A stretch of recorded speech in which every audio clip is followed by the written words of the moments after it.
And we are live.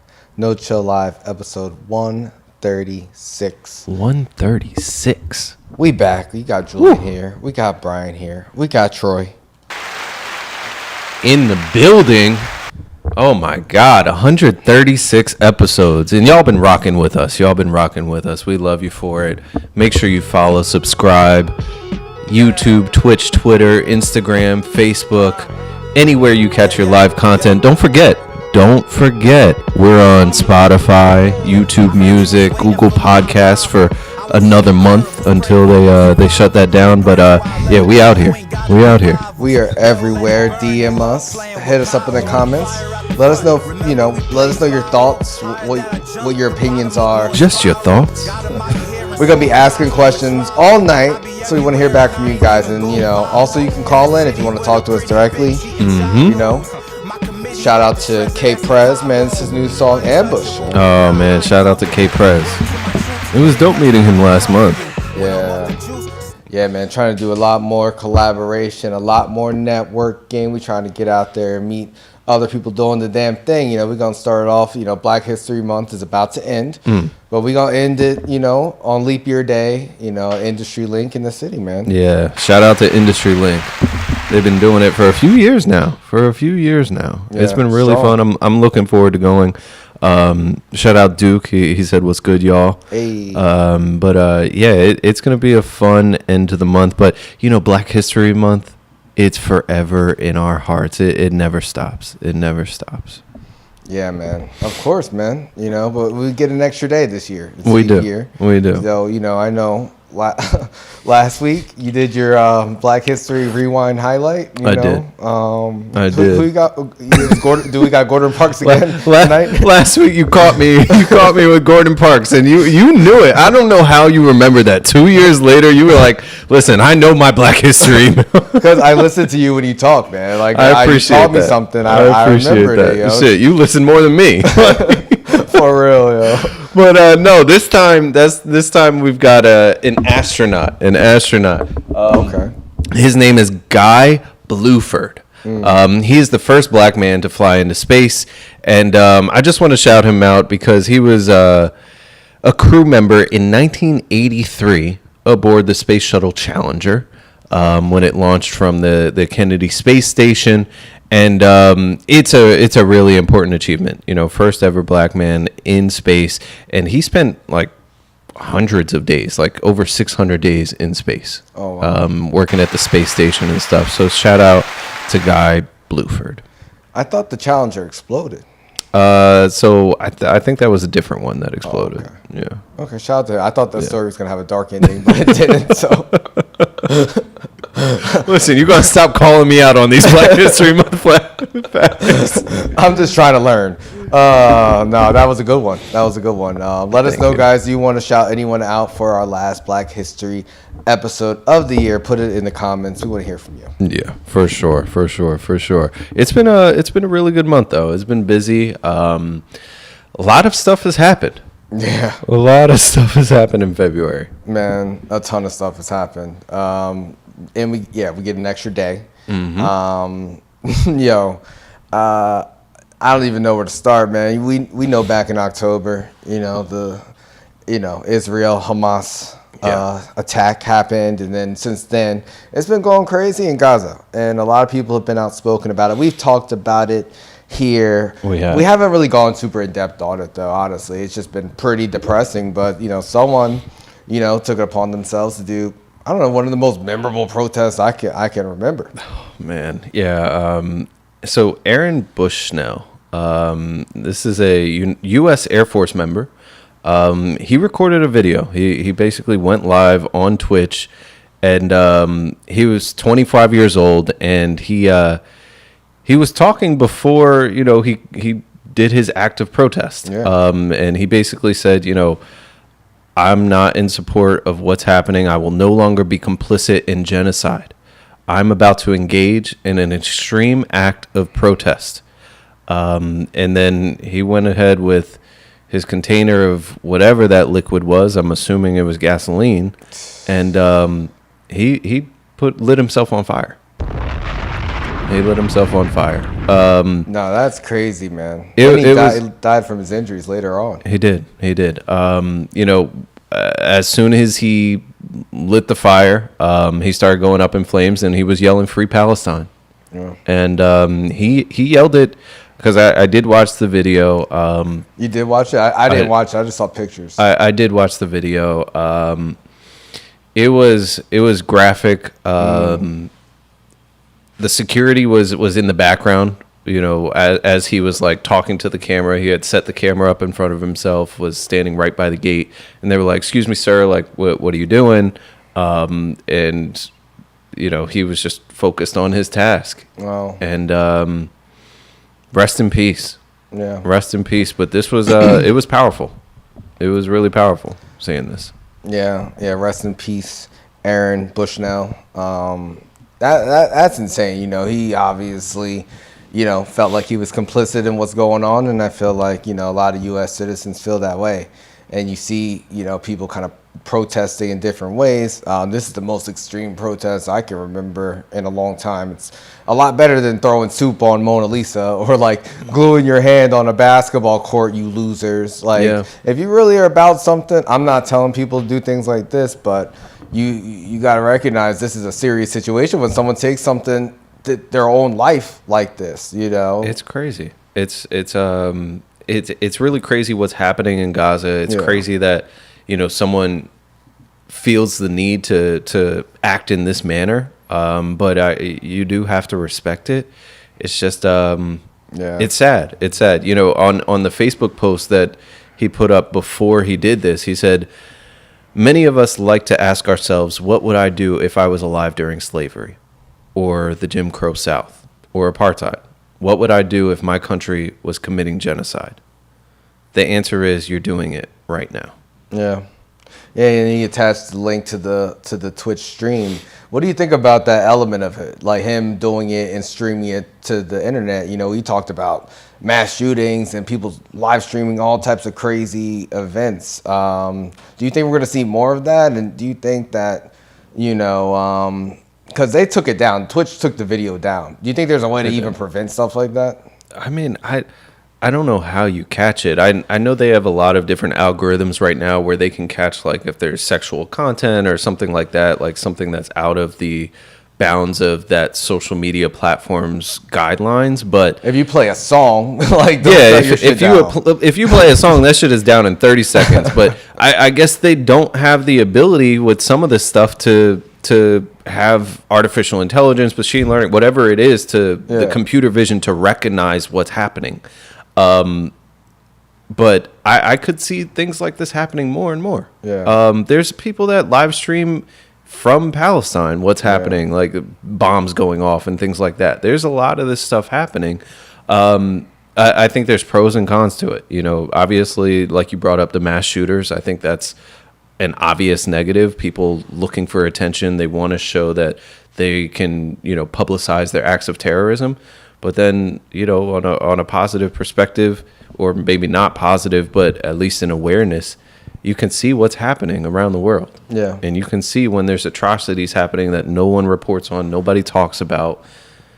It's a new world, man. Yeah. Yeah, it's intense. Rest in peace to him. Yeah.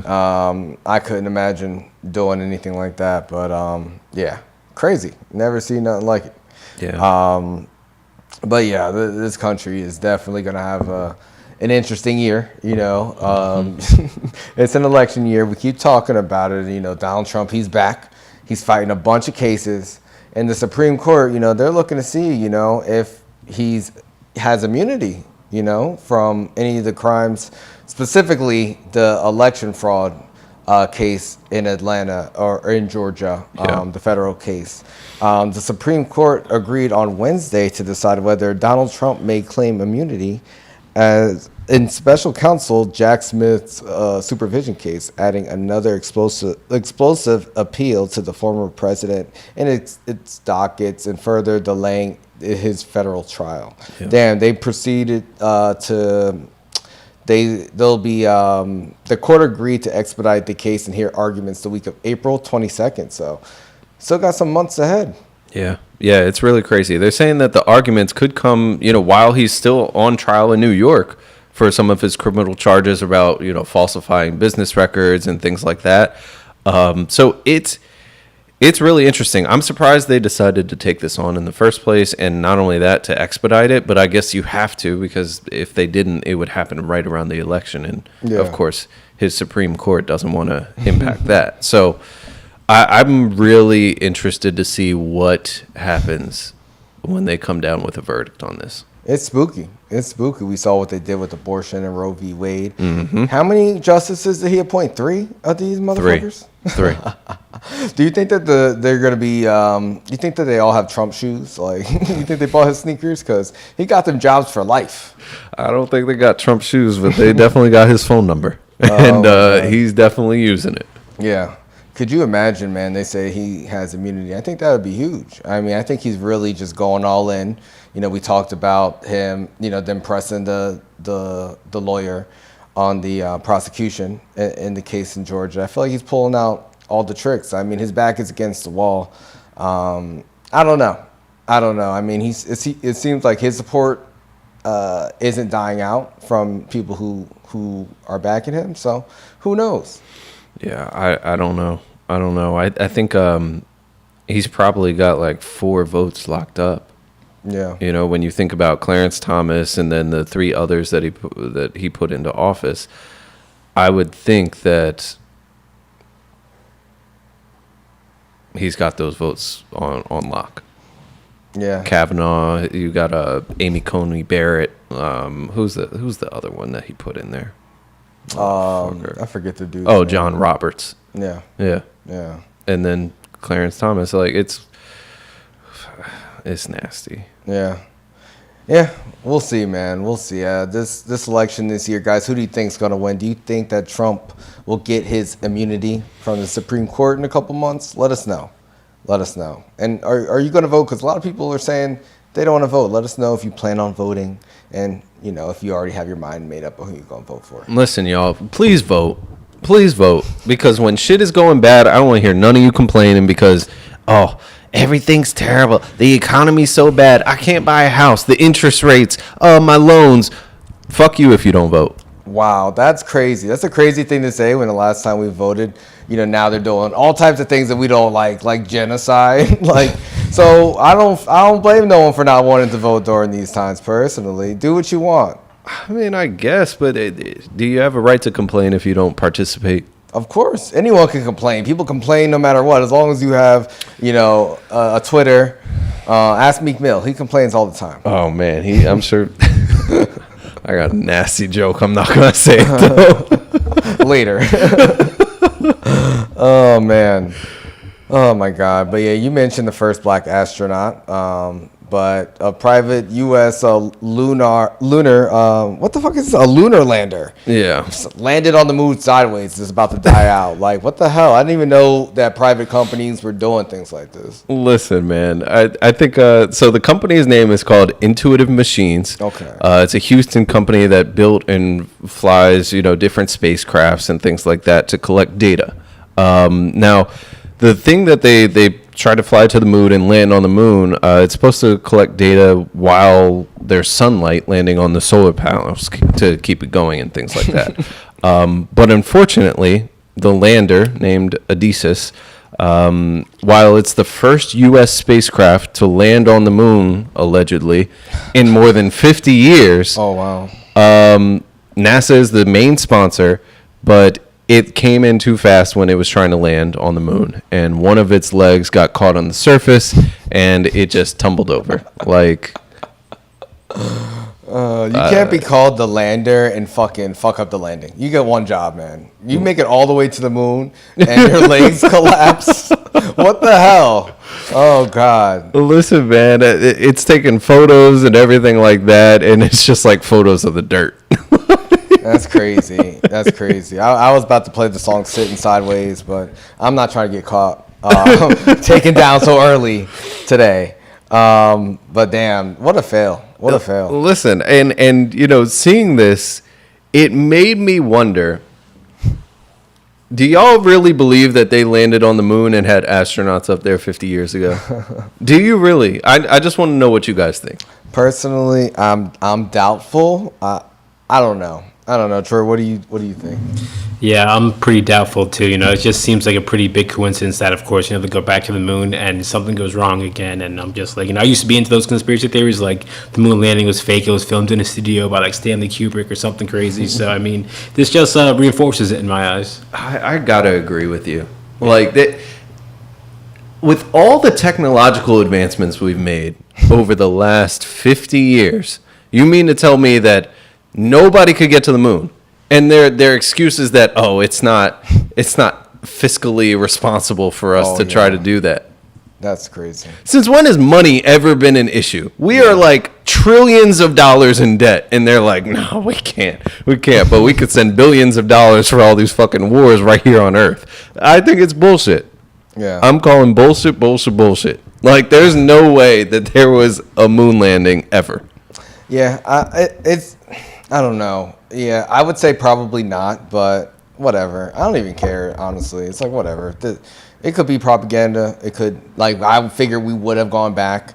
But yeah, like, this reminded me of the submersible, but just not as bad because there were no actual, humans aboard going to the moon. I just think if it was really possible, if they really did it, then they would have figured out a way to create some sort of back and forth, like put a base up there. Like, we have space stations. Everybody's got a space station right now that just orbits the Earth. But y'all can't land on the moon and put a space station up there? Yeah. Like, something does not add up. What's there, man? Transformers? I don't know. I honestly, I don't think there's jack shit up there. Really? I think just we don't even know because we've never been. Yeah. The sand that they took back from their original moon landing was from like the middle of Nevada or some shit. Like that was gravel from like Home Depot or some shit. Exactly. All they did was just pour mad concrete and not wet it up, so it's still gray like the moon. God. But it's ridiculous. Yeah, I think it's ridiculous. It's a lie. I really do. I mean, now you could create your own, moon landing with AI. You can generate a video before we actually go, and that's what scares me. Like, about AI and just people's perception of reality, as you kind of talked about.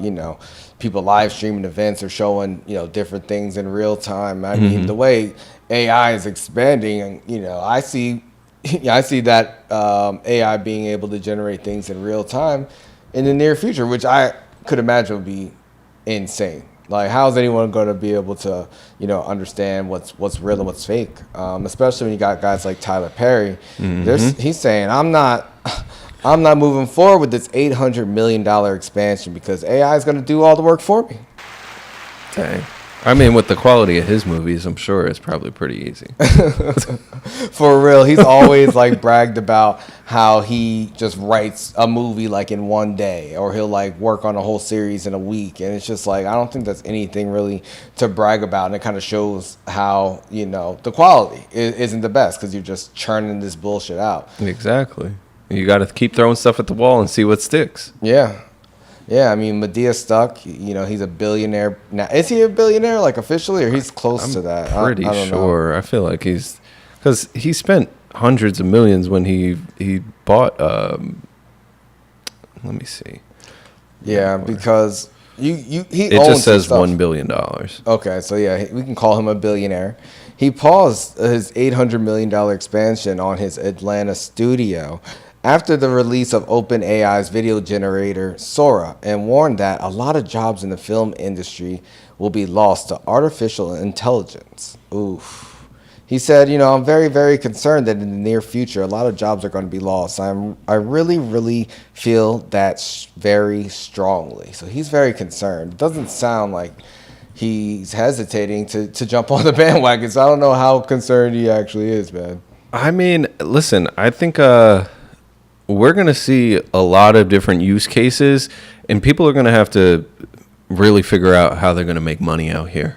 Yeah. And listen, everybody cannot be a sex worker. I want to tell you all that now. Like, not everybody can go to OnlyFans. You can't do it. Bro, AI is about to get them out of here, too. Like, let's be real. You're right. The robots are coming. Literally. For real.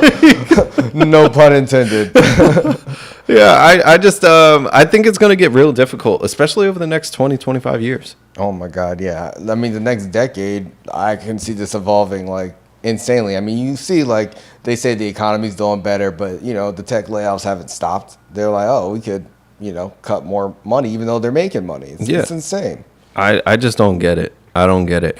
I just saw recently that Jensen Huang, the CEO of NVIDIA, which has been going crazy in the stock market thanks to Nancy Pelosi, of course. But he basically said that AI will impact the job market and kids will not need to learn coding with this emerging technology. Anybody can be a programmer once AI really reaches its potential.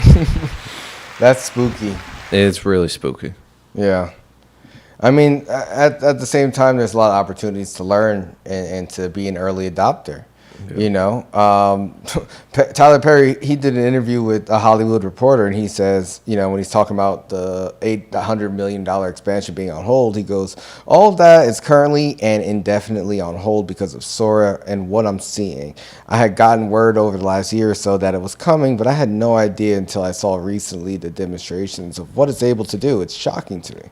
You know, you can pretty much put in a word prompt and it like generates a video pretty much instantly. It looks crazy. It looks really crazy. I mean, the way you can change it and just create like the one, I think I sent it to you guys. It was a whole thread of just this car driving, but it could be a car driving through the hillside, through the mountains, through the like, and all it is just like a sentence prompt. Yeah, like it's nuts.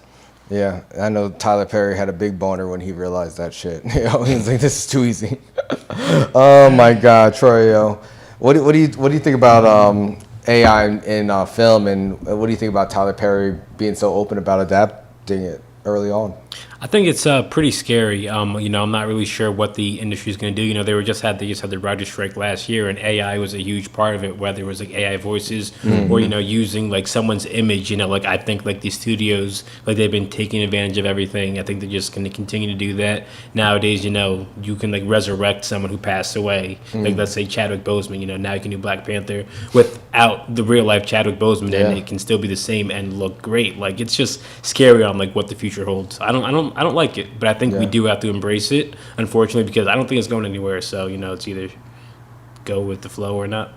Yeah, it's like the Black Mirror episode with Salma Hayek, you know, but it seems like that's actually going to be possible in the near future, which is insane to think about. That could be possible in the next few years. I mean, all these, while Taylor Swift was the one that like made a big fuss and she's got lawyers and everything like that, making a big deal about her AI pictures that went viral.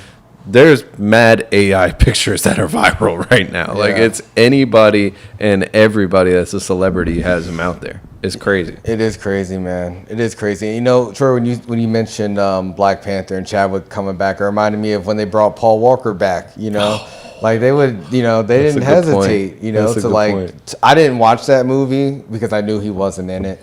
But people were really caught up in, you know, him dying and the Wiz Khalifa song. So they still were able to make a lot of money. You know, they had a lot of other stand-ins, but they used like technology. They used his brother for that. Yeah. But I mean, they photoshopped his face up and stuff. But now they wouldn't even need that. Yeah, it's insane.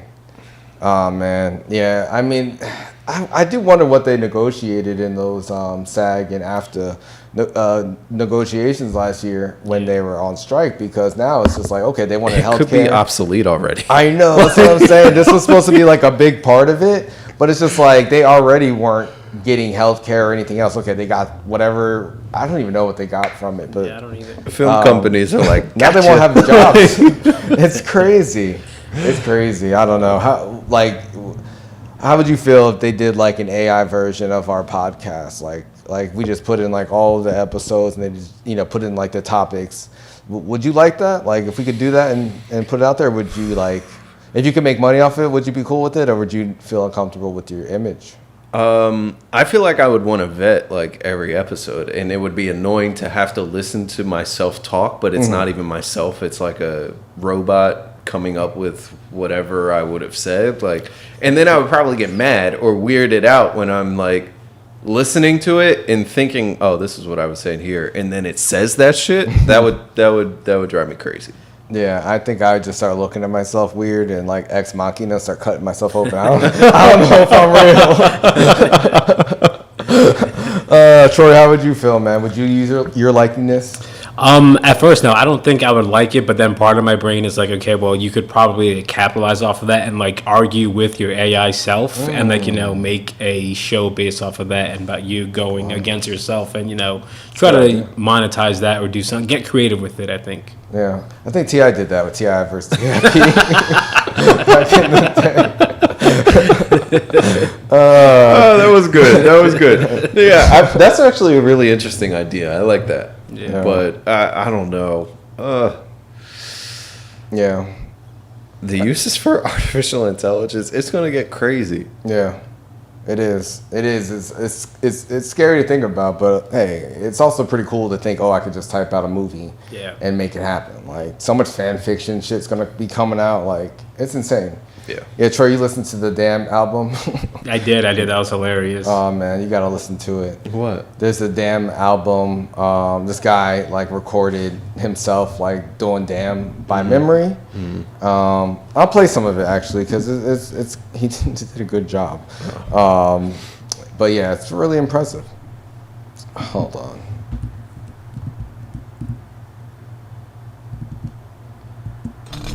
No living being should ever eat processed food for every single meal of their life.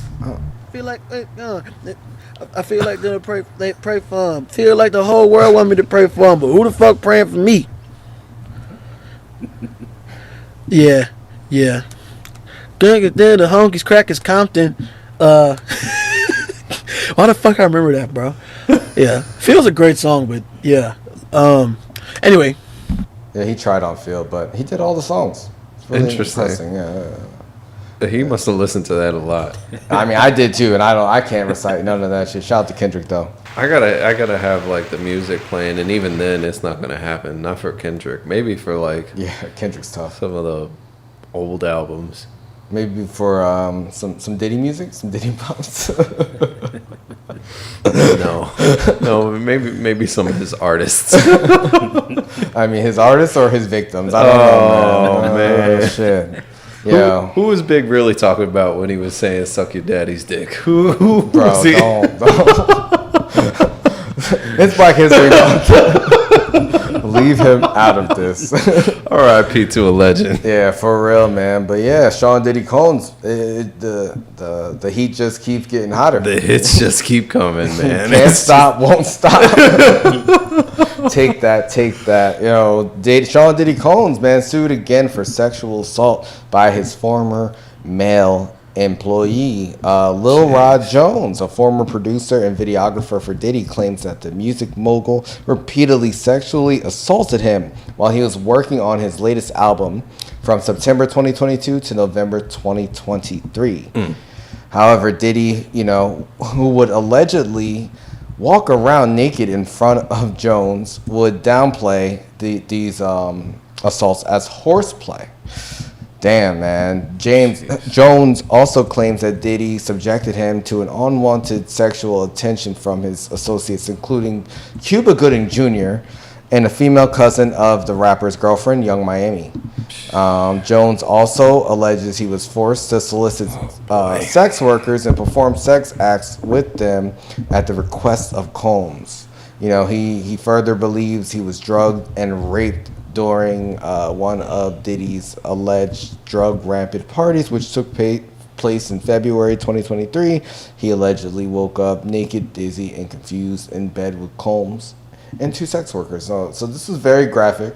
Some of the stuff in this lawsuit, was a little bit proven to be wrong already. But what do you think about this? And do you think that these lawsuits are going to keep popping out for Diddy? Because this guy only was working with him the past couple years.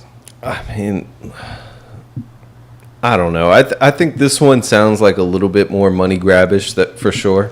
Sounds like grabbish something else. He did say that he Diddy was like groping his nuts and then trying to touch his butt to groom him. Yeah, it was nasty stuff. Nasty stuff. On Diddy's side, his lawyer quickly responded to the allegations and said that Jones is a liar who shamelessly is looking for an undeserved payday. But they've broken down like some of the content of this new suit, and social media has taken two names and kind of run with them based on some of the information there. One of them is Meek Mill, and the other is Usher. We just talked about the Super Bowl. Yeah, we did.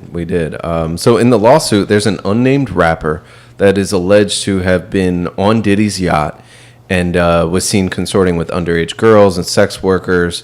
And then further down in the complaint, where the name was redacted in the initial lawsuit, it described this person as a Philadelphia rapper who dated Nicki Minaj. Oh. Yeah, nasty stuff. And it's just, it looks bad. It looks bad. And in the document, it also says Mr. Combs informed Mr. Jones that he had engaged in sexual intercourse with this rapper and an R&B singer, and also Stevie J. Stevie J, that was not him. You know, some porn star actually took credit for that. And, you know, TMZ put out the post. That was not Stevie J. So, you know, I don't know. He's asking for $30 million, the same amount that, you know, Cassie was asking for. Smart. I feel like if he's paying 30, then one time he should do it again, right? Yeah, I mean it's a little bit crazy. I know this guy was, you know, working on the album with him and said he wasn't paid for the album, and then he comes out and sues him. So it's a little bit strange, but I mean, a lot of what he was describing was already in the Act Bad video. It was like, it was out in the open. This guy's a videographer, and he was videotaping just that video. I mean, you know. Then yeah, it did happen. Technically, there's video proof. But I mean, you know, hearing this level of details, you know, I feel like people are going to be opening up, you know, on Diddy for like a long time, as long as he'd probably like them opening up on him. But oh my god, it's bad. So Academics, he was on a Twitch live, and he was reading through the lawsuit, and that's kind of what initially triggered social media. It triggered Meek Mill because he went on a Twitter rampage. Yeah, he went crazy. So Academics, he started tweeting about it. The video got posted by World Star Hip Hop, and then Meek was like, "The way you niggas coming on the I don't know what he was saying. I can't wait to meet Academics. They know I drop tomorrow. This is damage control. The net's getting too weird." That's what Meek said. Is he trying to promote his album? Talk about they know who knows? Yes, no one knew you dropped tomorrow, bro. Yeah, nobody did know. He don't have no label. I think he only drops on YouTube now. Like, oh my god. Yeah, it's been a crazy fall for Meek, but this is not good stuff. No. I mean, do you believe this? You said it sounds a little bit money grabbish. I don't know what to believe anymore. Yeah. I don't know what to believe with this. Like, there's so many allegations. Diddy was so quick to pay up the last time with Cassie. Maybe there's some truth to this. Maybe there isn't some truth. Maybe this guy is just putting people's names into it to hopefully get Diddy to pay quicker. Because I'm sure he's going to get pressure from the people that are alluded to have been involved in this to shut this shit down. So I don't know. I don't know what the tactic is. Yeah, I don't know. I feel like a lot of this stuff is believable because that's just kind of like the lifestyle that Diddy promoted pretty openly. I feel like people didn't know it was like, you know, this intense, obviously. Yeah. But I think, I don't know, man. It's too hot in the streets for Diddy to come out, you know. I don't know if he'll be able to come back. Maybe in like 10 years or so, but it's looking pretty bad for him. He had a lot of relationships that he had to, you know, step away from, like business relationships. Yeah, he has a lot of nicknames. First he was Puff Daddy, then he was P Diddy. Now he's Diddy Weinstein, man. It's just like sounding a lot like Harvey Weinstein at this point. And I feel like when people talk about Hollywood and the weird shit that goes on, I feel like this is rampant, in entertainment. So, once you become a target, like you said, once he paid Cassie that $30 million, everyone's like, "Where's my money? Where's my $30 mil?" I wasn't really cool with doing all the drugs, and other things happened. I was traumatized. Like, it's America, and people sue for a lot of shit. So, Meek better be getting his lawsuit ready to sue for defamation or something then, because this is crazy. Countersue. Well, I mean, they didn't name him. Dog. They didn't name him, but like, how many rappers from Philly have dated Nicki Minaj? Like, that's crazy. I mean, I understand that. Why even redact the name if that's what's gonna be in the footnotes? Like, that's nuts. Did you see? They put R&B singer who performed at the Super Bowl. What? There's only like 2 recently. Yeah. The Weeknd and Usher. Yeah, I didn't see The Weeknd, caught up with Diddy personally, but oh man, it's bad. It's nasty stuff. Did you see the picture of Meek Mill and Diddy with the matching outfits? I did, and they had the midget in between them. The little person? Whatever. They had a very short individual in between them. Somebody's hand was on that dude's head. And Wow. That's weird. Yeah. That's weird. A little weird, man. I always looked at those, like, Diddy parties weird. 50 Cent, he's been pretty outspoken against Diddy throughout this whole time. Oddly, Floyd Mayweather, made some comments on the pivot. Like, no one even asked him about Diddy. He went out of his way. I don't know. That was weird. But the thing is, it's tough with those podcasts because it seemed like nobody asked him about Diddy.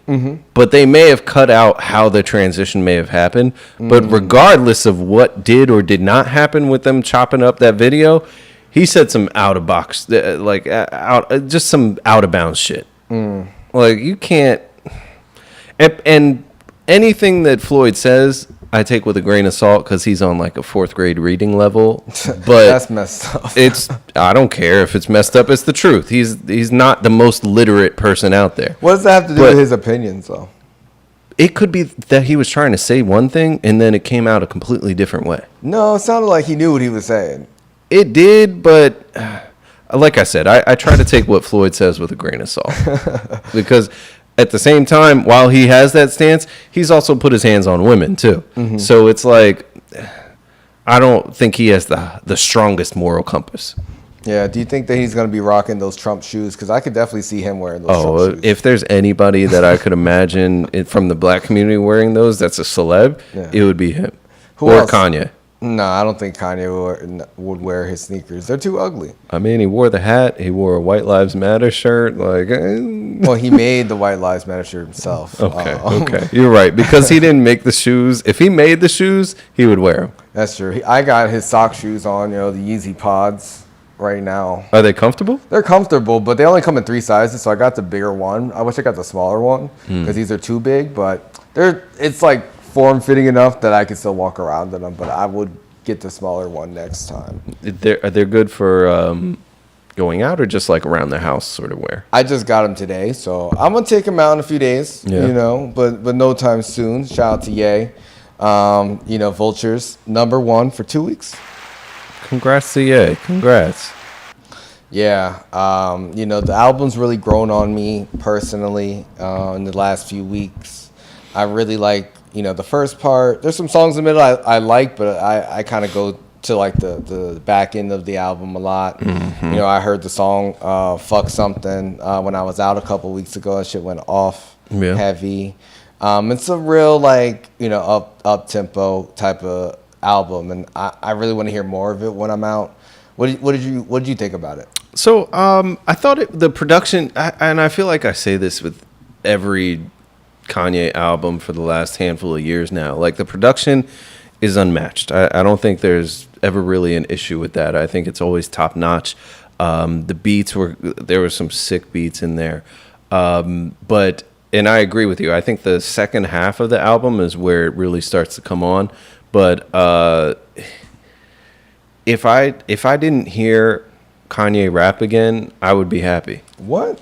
Excuse me? Like I just don't find any value in what he's saying. Like it seems like it's lazy. The creativity is like not there. I feel like he puts a lot into the production and making sure that it sounds good, but even when it comes to his pairing with Ty Dolla $ign, it seemed like it just didn't quite gel the way I would have liked to hear.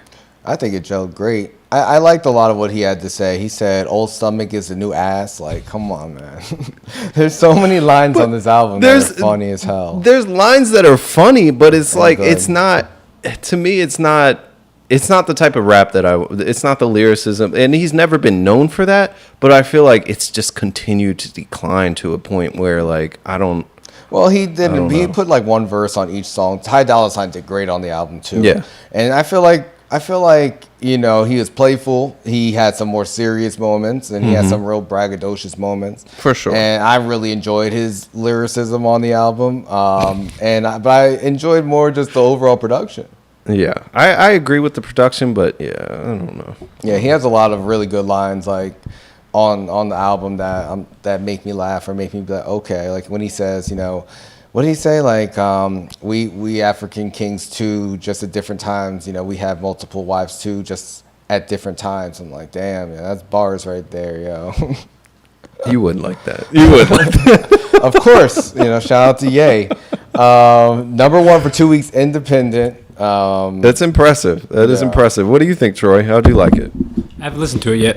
Oh, no? No, not yet. So I just have not been in the mood, like you said. Like I haven't really liked Ye's like last 3 albums, mainly because like the lyrics. I'm just like, dude, like it's just like I just don't care. I don't want to hear it. The production is cool for the most part. Sometimes like it's hit or miss for me, but like this one, I just haven't felt drawn to listen to it. I'll get to it eventually, maybe sometime this weekend, but I'm not rushing out. I don't really like Ty Dolla $ign like that. I've heard the production is great, but I've heard the lyricism is not what it used to be. So I'm kind of just like, I'll get to it eventually. I mean, he's never been a lyricist, honestly. Like he's had good lyrics, and he used to rap a lot more. But I feel like it's just it's modern hip hop at this point, and no one's like, I mean. I don't listen to a ton of lyrical people anyway. I listen to more melodic rap in the last like decade. So for me, it's like, and I like more kind of simple things too. So I feel like, and I feel like especially being outside, like this is really kind of good hype music.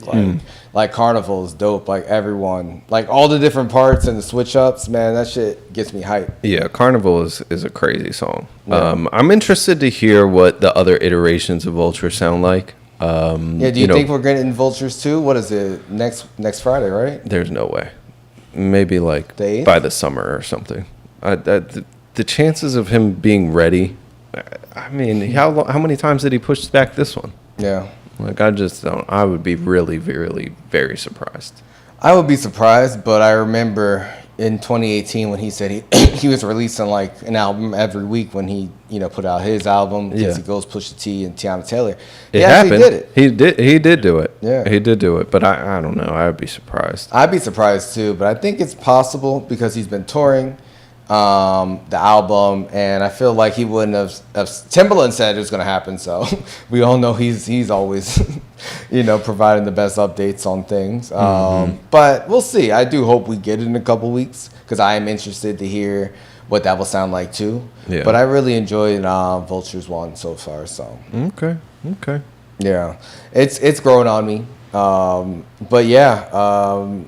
New Yeezys are dropping. We've been talking about this for a long time since, Adidas and Kanye cut ties. They cut ties, and they remended them, and he apologized, and all this kind of stuff. Well, yeah, it's been a saga. Yeah, I saw him post like a picture with the CEO a few weeks ago. So I was surprised when he kind of spoke out against, the latest Yeezy drop. They're doing a 350 drop, like an all gray colorway.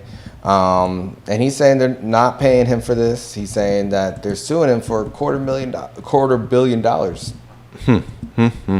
Let's take a listen to what he had to say. Let me explain really clear to you guys what's happening with Adidas. is not only are they putting out fake colorways that are non-approved, they're suing me for $250 million, and they're also not paying me for these shoes that they're putting out that have my name on it. And they're using contract clauses and 50 years of business experience to rape an artist, one of y'all favorite artists, right in front of us. Right in front of us. What do you think about this? Do you care? Do you feel bad for him? I don't know if I feel bad for him. I do hope that he's able to, be able to sell his own products and his own designs, because I feel like he did make Adidas super hot. I mean, look at them. They threatened, we're going to burn these sneakers. We're going to do this. But we all knew. Full of shit. Yeah. They were just waiting for the for no one to care anymore, for them to roll these out slowly to save their brand.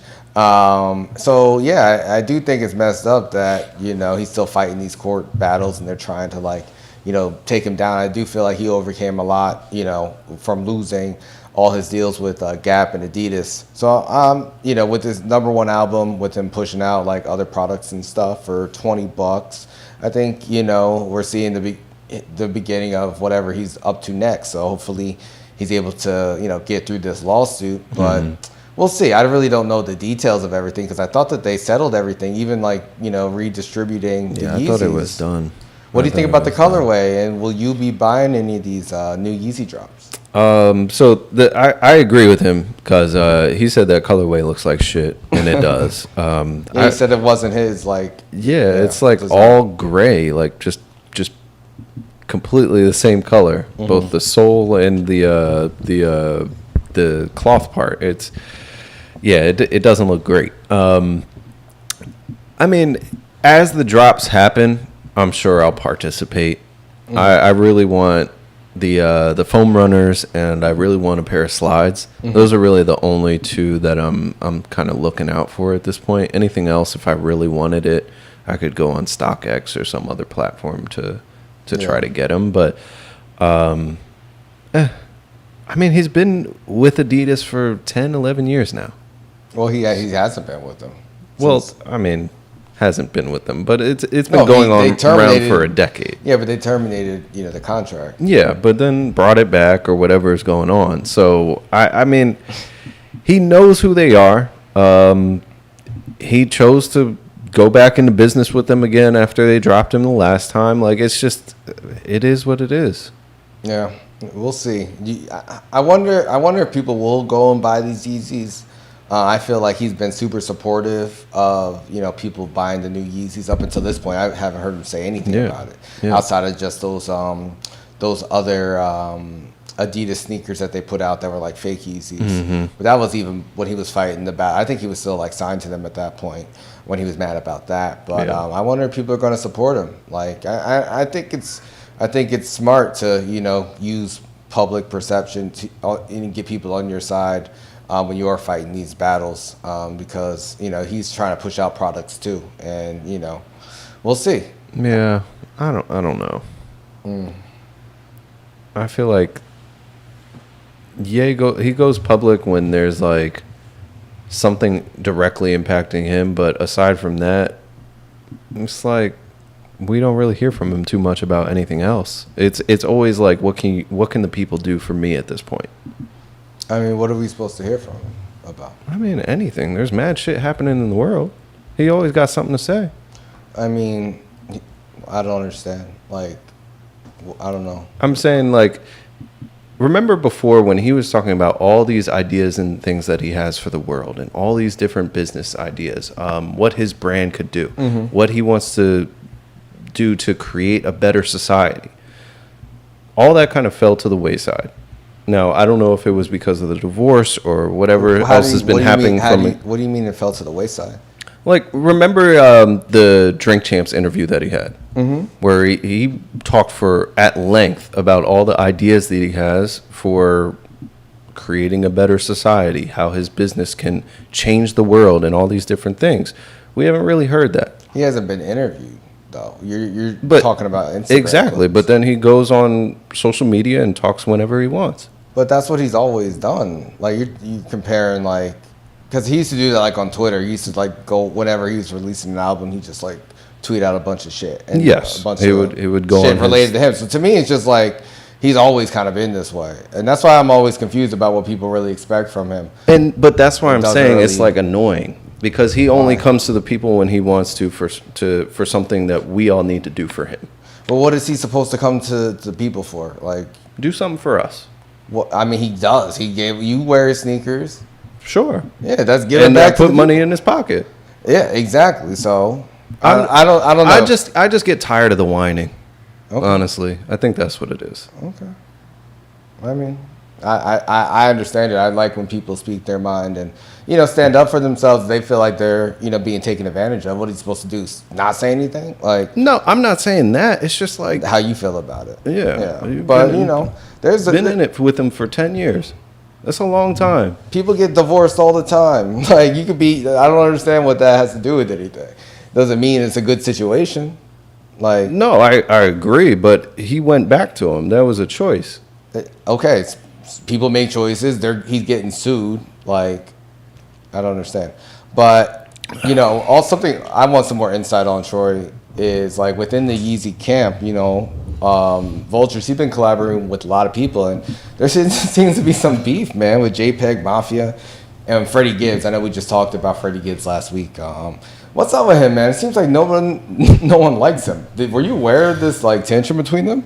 No, I wasn't. Like I heard, I think it started back in the day, back in 2014, when Gibbs dropped Pinata or something, his album with Madlib, and JPEG was like, oh, I'd love to work with Freddie Gibbs, and Freddie Gibbs was like, no, JPEGMAFIA is corny. I think ever since then, JPEGMAFIA has just been hating on Freddie Gibbs. That one line just cut him to his core. Damn, that hurt. That took him back to middle school or something. Probably. So I think seeing Ye have Freddie Gibbs on his album, and I think I alluded to it maybe a few weeks back, but JPEGMAFIA was going on a rant complaining about how Ye is working with Freddie and Chris Brown and all these people who he just saying some messed up stuff about them being deadbeat dads and all this other personal digs and stuff. And then Ye got him on the album, so JPEG was producing on the album. They have their pictures together and stuff. So clearly his tantrum it worked. Maybe Ye could relate to it a little bit or something. So he gave him some love. JPEG was getting a lot of backlash because his fans were like, why are you doing this? You're kind of going against what you say your core values are. So he's just going through it. And then, him and Gibbs, I don't know what happened, but apparently they were staying at the hotel and all throughout, maybe it was Friday or something, they're just posting videos, just dissing each other. JPEGMAFIA is just literally posting stuff on Twitter, talking about how Freddie Gibbs is a pussy. He's getting his his asshole spread online. Oh my God. He's a deadbeat dad. Just all this stuff, and Freddie Gibbs is just posting himself, just chilling. He's like, yo, I'm down in the lobby. I'm at the gym. Where you at? Let's do this or whatever. And it's just it was just spiraling. It was sad to see. I hate seeing that because they're both two of my favorite artists right now. So seeing them go back and forth, they're 30 and 40. Come on, man, keep this stuff offline. Yeah, it is hilarious to think about being in the same hotel as someone and just be on the internet taking videos. Tweeting at them. Y'all at the restaurant downstairs just beefing via Twitter, looking at each other like, It's like a fucking Key and Peele skit, It's just hilarious. That's 2024 rap beef. I mean, it's better than people getting assaulted and shot and other things, but it's still unnecessary. Shit. He went off on him on Twitter. He deleted these tweets JPEG did. He said never. They were staying at the same hotel, and he says never got shot at and did nothing. Never got beat up. Never spread my ass online. Baby God. Got no dick then. I guess I'm the gangster now. Wow. And we at the same hotel. This nigga pussy, LMAO, bald head pussy bitch. I'm a fuck. You know what? I'm not gonna keep reading this. JPEG was going crazy. Yeah. He was going off on him. His feelings. All because he called him corny. Which, I mean, I could see, I feel like Freddie Gibbs really gets under people's fucking skin, I don't get it. I really don't get it. But they was going crazy. Freddie tweeted, I need my haters to work harder. And he was like, yeah, I'm going to make your baby mom work mad hard. Oh, my God. This is crazy. It's disrespectful. Oh my God. Do you think that they ever piece it up? No. No. I mean, maybe Ye can like bring them together. If he does that, maybe I'll listen to the album. Yeah. Nah, this one don't look like it's getting resolved anytime soon. I don't know. Sometimes I think about this shit. I'm like, what if it's like all WWE shit? But it seemed pretty real, at least. Yeah. I mean, it seemed real personal, but then when you think about like the absurdity of them being literally in the same place, it's like, this isn't real. Like if it was real, then you guys would fight or something. You wouldn't be like doing all these games. So I don't know. Rappers are so sensitive. So hopefully they piece it up. But I did find it to be funny. It's crazy. Destiny Cream's getting into the conversation and shit. Oh Like, my God. girl, if you don't shut up. For real. Damn, they tied together forever though. So They really are. They really are. Oh, see, that's what I was saying with Zion. But anyway, Zion is happy with his situation. he sir. is. He is. Oh my God, yo! Don't get on Zion. The Pelicans, if they find out, Oh man, they might roast they're gonna you. pull up my old 6th grade clips in basketball. Oh my God, yeah. But rappers are sensitive, and two people who are forever going to be tied together, unfortunately, Meg Thee Stallion and Tory Lanez. Mm-hmm. We've been talking about them for years, since 2020, when they had the incident when Megan was shot in the foot. Tory is currently locked up in prison. He is. Likely to be deported when he does get released. What, in like 12 years or something? Something crazy. 12 years a slave. Yeah, because it's Black History Month. I'm just saying. Hey, listen, we got to remember all the history. Don't let it repeat. Oh my Don't let God. it repeat. But he's from Canada. Drake is also from Canada. We talked about Drake and Meg throwing shots at each other over the last couple of years. Yep. And, Drizzy, he went to Instagram to post a picture of Tory Lanez, man. He says, three you, like as in free Tory. Mm-hmm. And a lot of people were upset, man. People were not happy at all. They were not happy at all. Somebody wrote on Twitter, they said, Drake, stop doing this, trying to be petty with Megan, because you know damn well that this weirdo criminal needs to be locked up.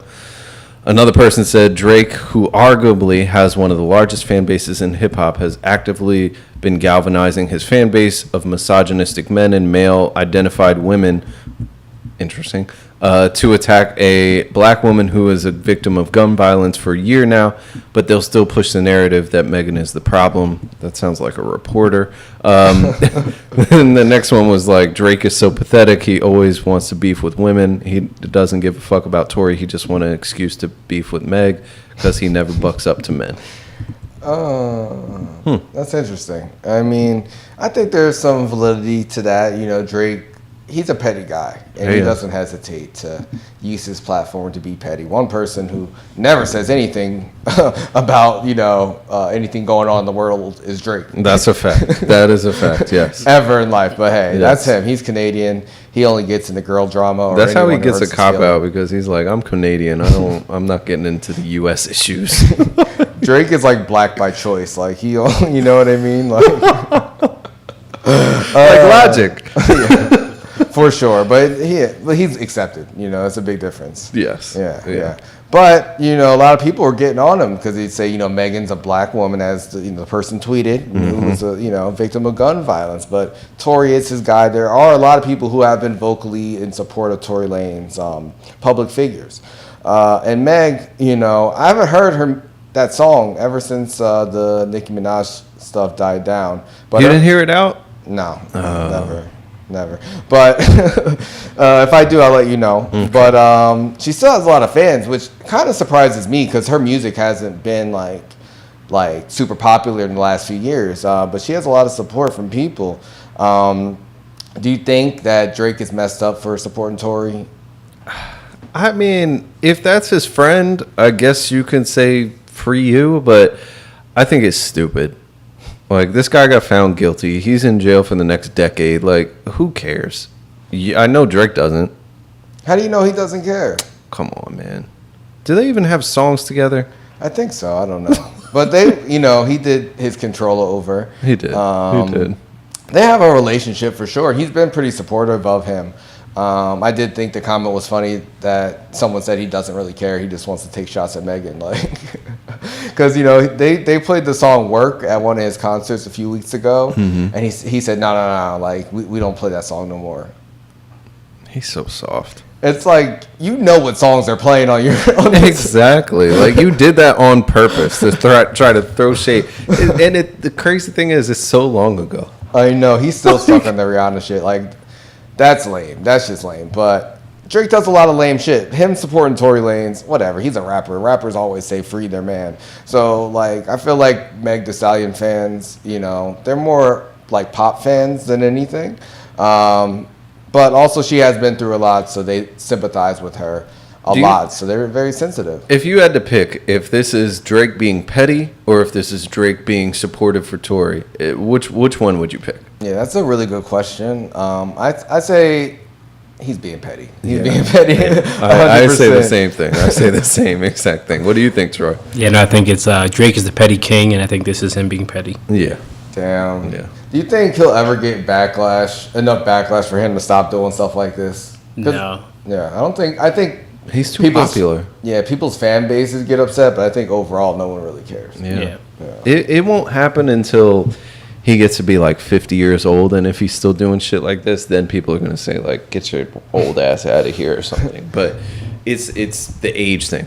Yeah. He's still too relevant. Yeah, I have talked to people, like younger people, and they'll tell me like Drake is like their guilty pleasure, like they're like ashamed to admit they're Drake fans. So it's changing. Interesting. Yeah.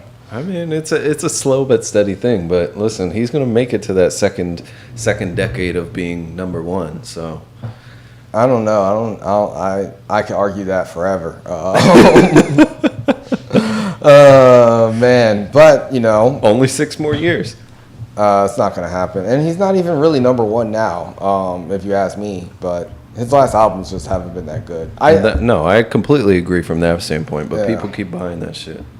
Streaming it. They keep streaming it. This is the streaming era, though. He has really navigated that landscape and dominated that landscape super well. And the radio and other things that kind of died out in the last 15 years. But hey. We'll see. Do you think Megan like drops that album this year, and do you think it'll be well received? I think there's albums coming over the next like 3-4 months. I think there's going to be a lot of music coming out before the summertime. Hot Girl Summer again? I don't know if it's going to be Hot Girl. I just think like a lot of people that haven't been dropping music are going to be finally putting some stuff out. Beyonce is going to be coming. Meg is coming. J. Cole is coming, and those are just 3 of the biggest names that I'm pretty certain are dropping music in the next 5-6 months. Wow. Yeah, man. What you think about the Beyonce Country Song? I thought it was catchy. Yeah. I thought it was fine. Yeah. I mean, it's not for me, but I could see it being played in Hoboken this weekend. Tally ho. Yes, for sure. For sure. Yeah, I actually have a clip of it. I'll play it. Do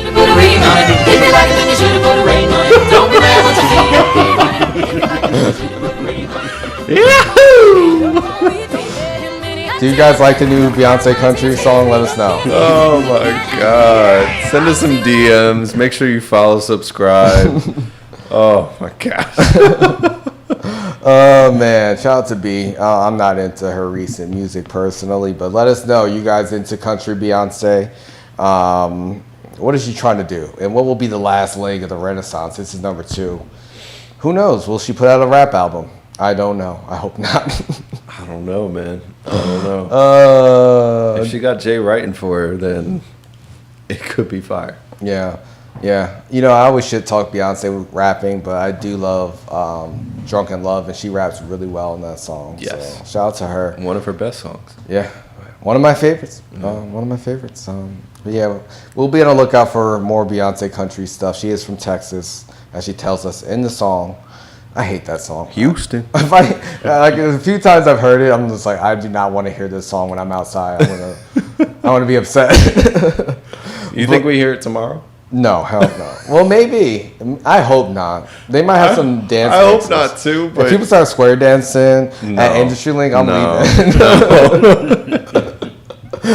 I'm going home. Oh man. But someone who, needs to come home is Ja Rule, man. He's stranded out in the UK after they won't let him in because of his criminal record. His birthday, is tomorrow. Ja Rule's birthday is February 29th. He's a leap year baby, so he only gets a birthday every 4 years. Bad news on his birthday. That sucks.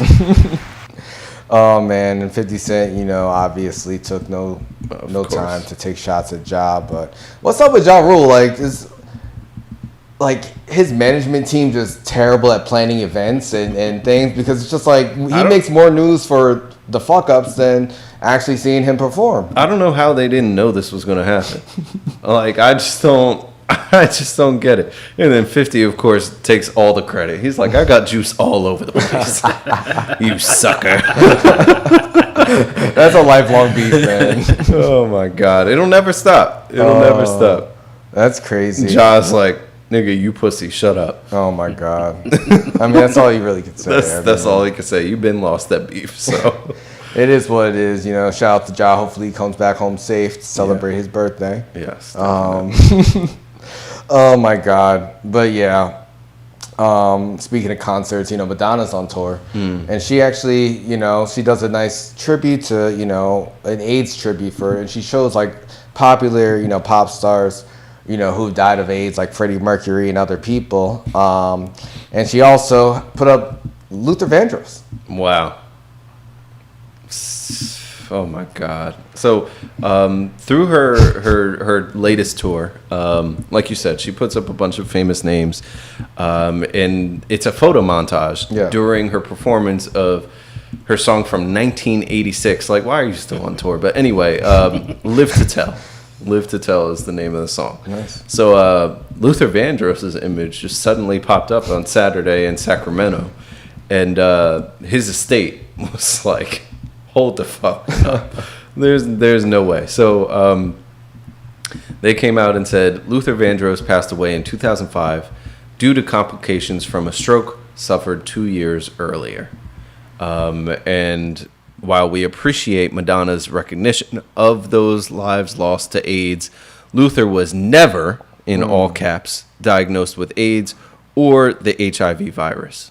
We're not sure where she or her production team received false medical information claiming otherwise, and we're currently in contact with her management to remove Luther Vandross from this tribute. And they did remove him. They took him off. Yep. I thought that was wild, just to throw him in there in the AIDS tribute. Like, don't give me AIDS, Madonna. Like, I've been dead for years. For real. It's crazy. It's crazy. Imagine seeing, someone you knew, or his estate seeing that. They must have been like, what the hell? Like, I know there are rumors that he was like a closeted gay man, and I think it's pretty obvious. Close friends of his have said that publicly. I think Patti LaBelle said it on a talk show, and, I remember when I was a kid, I told my uncle he was gay, and he was just like, no, he's not. I'm like, yeah, he is. Everybody says. I didn't know that myself. It was just that everyone knew it, but I thought it was hilarious that he didn't know that. I was like, he's like, no, he's not. You don't know what you're talking about. I was like, no, man, he's gay. Your uncle was upset. He was. He was like, that was my role model. For real, he got all the girls. Yeah, that was when Luther put out, "Can I Take You Home Tonight?" Which that song always bothered me because he's like, it's like, "Can I take you out tonight?" But then he's like, "To the movies, to the park, I'll have you home before it's dark." I'm like, how you go out tonight and you have you home before it's dark? It makes no sense. It rhymes, Julian. Bro, it's the songwriter's discretion. There's certain things that you just gotta like. No, it makes no sense. What are we, in Iceland or something? That's the only way it makes sense. Sorry, Luther. But yeah, I thought it was wild. I thought it was a wild tribute just to throw someone in there who wasn't publicly the cause of death at all. Just the to make funny the wild thing is that it seems like he wasn't always in the montage. It was like they just randomly decided to throw him in that one day. Yeah, it's Black History Month. They had to diversify it. It ain't right. I'm glad they removed it. It was a nice gesture, but Madonna is 65 years old and still on tour. Yeah, I mean, that's pretty cool. Bruce Springsteen's still out there, Billy Joel, a lot of people. But I feel like for them, they're not like dancing around. They're kind of like stationary. So to be 65 and be moving around, that's another level. She's doing her thing. She's doing something. She looks like a... never mind. Yeah, let's move on. Oh, man. But yeah, have you been able to see any of the Wendy Williams documentary that came out on Lifetime? So I haven't been able to see it, and I don't know that I want to see it. Yeah. Honestly. What about you? Have you watched it? No, I haven't watched it yet. I feel the same way. Honestly, like, I don't know, everything I hear about it is just so depressing. Yeah, it's really depressing. And I know for me, like, there's family that's very close. There's family that's like aunts and things like that. I've got family that are impacted by dementia and dementia related diseases and stuff. And it's just like, I don't want to watch this. I don't. Yeah, it's sad, so they put out the documentary on Lifetime. Last Friday, after a New York judge ruled that the Lifetime network could proceed with its plans for the 2-part documentary of Wendy Williams. So it aired on Saturday and Sunday last weekend. Her son kind of spoke out and said that doctors basically said that because she was drinking so much, it started to affect her headspace and her brain. So I think it was alcohol-induced dementia. Now, when they initially started filming this documentary, they were talking about, we're going to film, her comeback story. But when they spent time with her, they saw, like, how sick she was. And I guess that became the story. What do you think about that, kind of morally, because she signed up, for this thinking that, this is her comeback story. Actually, her assistant kind of spoke out, who's in the documentary too. She spoke out and said she's against them releasing this because she's like, Wendy would never, want people to see her like this. Yeah. Well, what do you think about that? Honestly, I think it's nasty. I think they're taking advantage of her. They can put whatever spin they want on it, but seeing somebody like this, especially when they were so prominent in the media space, and she's essentially like slowly losing her memory, her ability to speak, like all these types of things. It just it's like hard to watch even the clips that are coming out. Yeah. Like it's not something that I feel should be like put on front stage like this. I don't like it. I don't like it at all. I think it's a money grab. I think they're just using her.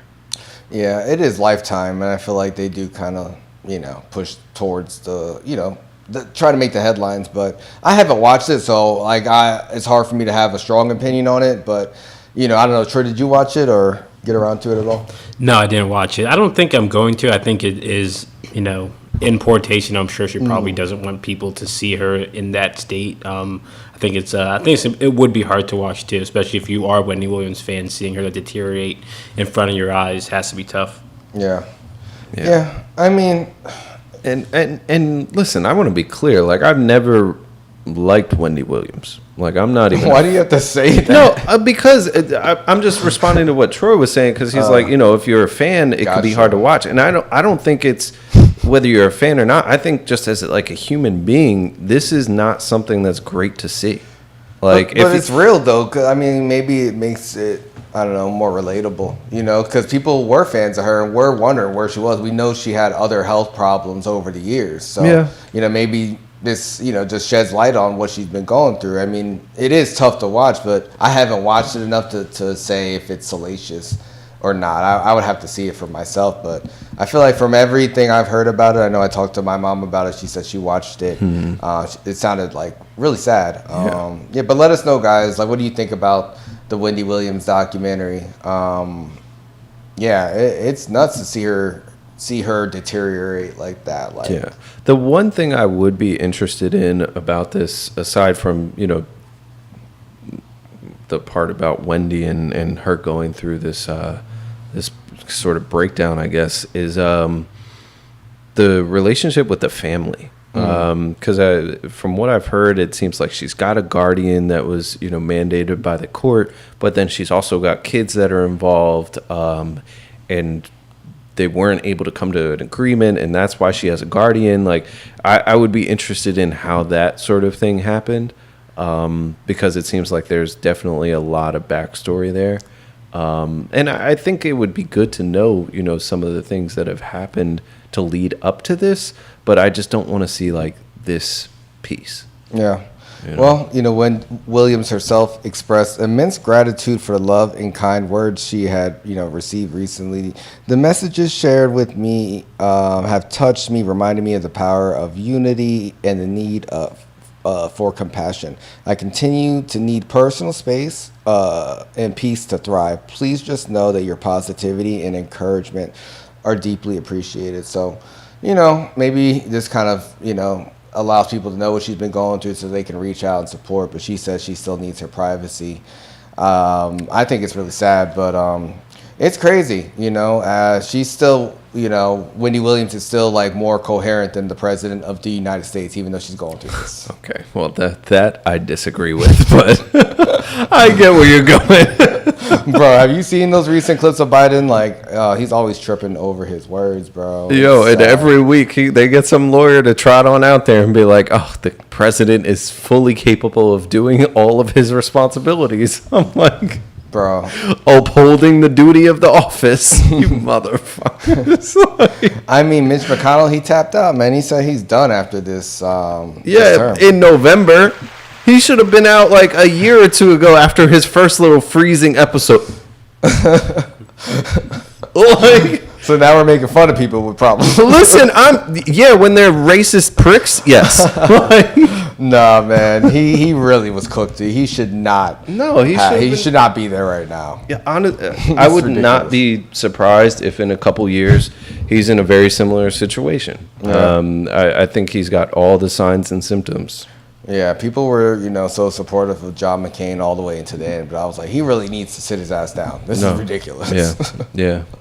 Yeah. He went through a lot. Shout out to an RIP to John McCain. Man, I don't fuck with John McCain. It's Black History Month. I don't fuck with him, but he was a prisoner of war. You gotta respect that. Why? Why do I gotta respect that? You sound like Trump. Why do I gotta respect you getting caught? For real, I like my war heroes to not get caught. That's the real shit he said. That was bars. Like I said before, like the one thing about Trump that you can count on is he got some wild shit to say. Bro, this whole month he been violating, yo. This whole month he been violating black people. What? Yes. What you mean? He said that, oh, you know, when my criminal charges, when they came out, you know, the one group that was really happy about that and supportive, the blacks. The blacks were really happy. Bro, I said that. You know, when I came out with some shoes, you know who was really supportive of that? The blacks. The blacks were really supportive. He thinks we're the dumbest fucking people on the planet. I hate him. I mean, it's disgusting.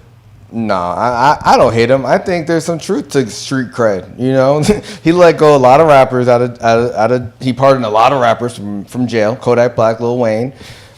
He has beat some charges. I feel like historically, you know, the black community in America has been discriminated against a lot. I mean, look at the OJ case in the 90s where people celebrated him getting off for something he probably did. But it's just kind of like the culture here, you know? And so I understand that, him getting the street cred, and I honestly think nothing he has said is more offensive than, if you don't vote for me, you ain't black. That was bad. That's crazy that Joe Biden was so comfortable to say that. But hey, these are old white guys. They're trying to relate with some fucking flashy sneakers. I hope he does not win presidency again. I can't handle more Trump. I can't handle it. If some guy that's picked like the last however many presidents, he said Trump was winning. The fucking groundhog, because he's always wrong. I don't remember this dude's name, but I'll find it eventually. Okay. Yeah. We'll see. This is gonna be a crazy ass year. I just can't wait to see the two of them on the stage together. Yeah. If it happens, I hope it does. Yeah, it probably will. Unfortunately, I don't even care. The clips are gonna be great. It's gonna be great. Yeah, we're gonna cover it all year, guys. Follow, subscribe, like this video, share our clips, tune in on Spotify, Twitch, Twitter, Instagram, Facebook, YouTube. We're everywhere. And comment. Let us know what you think. Your mom said, he also said that the lights at his rally were blinding and all he could see in the crowd was the blacks. The blacks. He's been violating us all month. Damn, it's Black History Month. That's interesting. At least he's honest. Joe Biden looks out in the crowd and I don't know what he sees. He sees his dreams. I don't know where he'd be walking. Every time he goes on stage, it's an adventure. You don't know. Will he make it to the podium? I don't know. It's so annoying, the conservatives on social media, though, because they be trying to make it way worse. They will post a video and flip it so it looks like he's trying to shake people's hands with his left hand instead of his right hand. I'm like, are y'all fucking falling for this bullshit? It's crazy. You don't have to do much, man, honestly. He does it to himself. He's 81 years old. It's a lot to ask for any 81-year-old. It's actually insane that this is what we're dealing with today. So, whatever. It is what it is. I'm not going to light myself on fire, guys. Don't worry. Not today. But one guy might after his wife went on a girls' trip. And he's saying, is he messed up for not giving his wife a second chance? More than 4,000 people reacted to this Reddit post. This guy talking about his cheating wife who cheated on him on a girls' trip with another man. Mm-hmm. Sharing his story on the Reddit page, Am I Wrong? This man said he's 39 years old and his wife is 33. They've been together for 14 years, married for 10, and have a 7-year-old daughter. So they've been together for a while since they were very young. He married her when she was 19. No, they got together when they were 19. Oh, yeah, you're right. Yeah. Right. Thanks. Yeah, they married when she was 23. So okay. A little bit better. A little bit better. Yeah, but hey, she's reliving her 20s now because she hooked up with a guy who was 10 years younger than her on a girls' trip, and she wasn't even far away. Yeah, this woman was like 30 minutes from home and couldn't keep her vagina to herself. Oh my God. Yeah, the man said she's never done anything, to give him a cause for concern. Mm-hmm. And it's not like she was even going abroad. He said she was going like in half an hour away. They're over in the UK. She was with her sister and a few other girls. So she even had her family with her. That it didn't stop her, She called him up in the morning and, he didn't expect anything other than her just checking in. She had only been away one night of the 3-night trip. It took her one day. Dang, the first night? Yeah. She called him up, man. She was upset, man. She was really upset. She was crying and incoherent. And when he finally calmed her down, she told him that she had slept with someone else the night before. No. The couple apparently flirted a little, danced together, and she thought that it was as far as it would go. But he supposedly just charmed her into a kiss. Oh. And that turned into a makeout. And that turned into her asking him to walk her back to her hotel. Oh my God. Which turned into them having sex. Shame. That's messed up. He went into some detail. He said that the man in question is supposedly 10 years younger than her. And she lied and told him that she was going through a divorce. She spilled all the beans the next morning. She says she doesn't know what came over her and she just wanted to see if she still had it, but got carried away. Stella got her groove back, man. This is crazy. She got a little carried away. I mean, we've all danced with someone, kissed someone, made out, and cheated on our husband or wife, right? No. Don't put that on my jacket. The crazy part is she really gave this dude mad details. She was like, nothing was amiss. He wasn't pushy or weird. They actually had sex multiple times, and she would say they need to stop, and he would stop immediately. And then after a few minutes, she'd want him to carry on, and he would. He supposedly never even finished because of the stopping and starting. This supposedly went on for 3 hours, and she eventually said stop for good and asked him to leave, and he did. Damn, that's even worse. 3 hours of Exactly. 3 hours of sex, stopping and starting, having a break, getting a drink, turning the TV on, like changing the music. Like, what are we doing? That's marathon sex. He was going for one night, getting pounded out by a 23-year-old off the dance floor. Damn, that's nuts. But the worst, all right, so that's bad. But she went with her friends and her sister. No, none of her friends could stop this bitch from being a hoe for one night. How are they gonna stop her? She's a grown-ass woman. Nah, but she went back with this dude. Yeah. No, nobody told her, nah, we going back with you. Nah, he can leave. Get his number. Like, she got what she wanted. I guess so. I guess so. Yeah, it's nuts. He's asking, is he wrong for not giving her another chance, though? You know, she apologized. You know, she was begging him not to leave her. You know, she was offering marriage counseling, you know, never going out again, never drinking again, you know. He says, I've always been a one chance sort of guy. I just told her to go fuck herself and have been ignoring her. Now her friends and sister are calling me too. He says, I just want them all to leave me alone. I think he just needs to process this a little bit more. You know, he said his mom, you know, even said that he should think of his family and that his wife seems genuinely remorseful and don't try to hide anything. She came clean right away. You know, it's not like she had an affair. What do you think? Do you think that he's wrong for being closed off after this? Yo, his mom told him that this is bad, but it's really the best case scenario. What?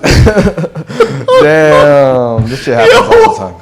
Me and my mom not talking either. She said that shit to me. Damn. Just wants to keep the family together, man. Yo, I mean, listen, is that true? Yes, it is probably the best case scenario because she called him up crying her eyes out the next day. Like, clearly she immediately felt remorse for this. But the first night, like, it's just, I don't know. It's bad. I don't know. I mean, they were together. I don't think you should feel bad. I mean, they were together since she was 19, right? They got married when she was 23, had a kid. I could see herself not having those experiences. And it sounds like to me she lived a pretty sheltered life and she just got carried away. I don't know. Like, it's hard for me to know how I would react in this sort of situation. But it sounds like I could imagine having that conversation and getting all those details. Troy, what did you think about this one? I think he's justified. I would just say, like, you know, maybe give it some time. I feel like everyone on Reddit is just like, oh, divorce her, you know, all this stuff. It's like, all right, like, if this just happened, I think he should be justified. I think he should just, like, maybe just wait it out, give it, like, I know it's going to be tough, but, you know, let it sink in and figure out how to move forward. You know, think about your daughter and, you know, just try to go from there. Don't do anything, like, sudden. And I think that's what, like, his mom was trying to say in a unhealthy way where it's like, you know, think of your family. It's more so like, give it some time and really think about your next move instead of, like, being so sudden, because I'm sure he's still reeling from the pain. His wife did, you know, even though she did cheat, she did tell him the next day, which... For real, she did it mad suddenly. Yeah. Why can't he? That's true. That's true. But no, I would just say just wait. You know, I think you don't have to forgive her, but I don't think you should make any sudden decisions. Yeah. Man, the second that shit happened, I'm hitting the strippy. I'm hitting the strip club. Like, you got to get the boys together. Like, is taking it back to college? No. Yeah. No. You go revenge cheat if this happens to you? Is that what you're saying? Listen, I don't know what I would do, but if something like this happened, yeah, I would not be happy. I would not be in a good space. Same. I mean, it sounds like revenge cheating might be a good space. It might make you feel better. Maybe it might make him feel better. Maybe it might make him feel worse. Yeah, that's true. You never know. Yeah. You know, we talked about revenge cheating before. I'm never really into it. In this case, I don't know. It is a bit disturbing that it was so close to home. It was the first 30 night. minutes from how do you even trust her again? Yeah. Because it would be different if it's like, oh, she went to some really nice resort, or she was like somewhere that wasn't 30 minutes away, and it wasn't the first night that you like had a drink. It just seemed like it was real easy for her. Yeah. Well, you know, 3 hours. Yeah, I know he's recovering from the pain. I think she is too. Oh my God! Honestly, like Damn. I don't know what I would do, but shit happens. I think she fucked up. She should have kept that shit to herself. You know, it never happened. What happened on the girls' trip stays on the girls' trip. You fuck up, you eat it. You go to your own therapy. You hold your marriage together. You let that guilt eat you alive. But I do think marriage counseling is a good,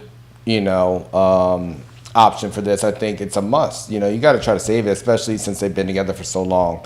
They haven't had any issues outside of this one mess up, and people are human. She probably lived a sheltered life. She hasn't been used to partying. Saw some young dude that made her feel some type of way. She had him for 3 hours. They had a lot of Gatorade, a lot of Powerade. She's like, oh, he was a gentleman. He wiped all the cum off of me. No, he didn't finish. Remember? You're right. Yo, how often do you think people are cheating on these girls' trips? I don't know. I feel like it probably happens, but I don't know. I think they be cheating all the time, yo. You think? 100%, man. I think shit like this happens all the time. It's just the one girl in the group, oh, where's Sarah? Where did she go?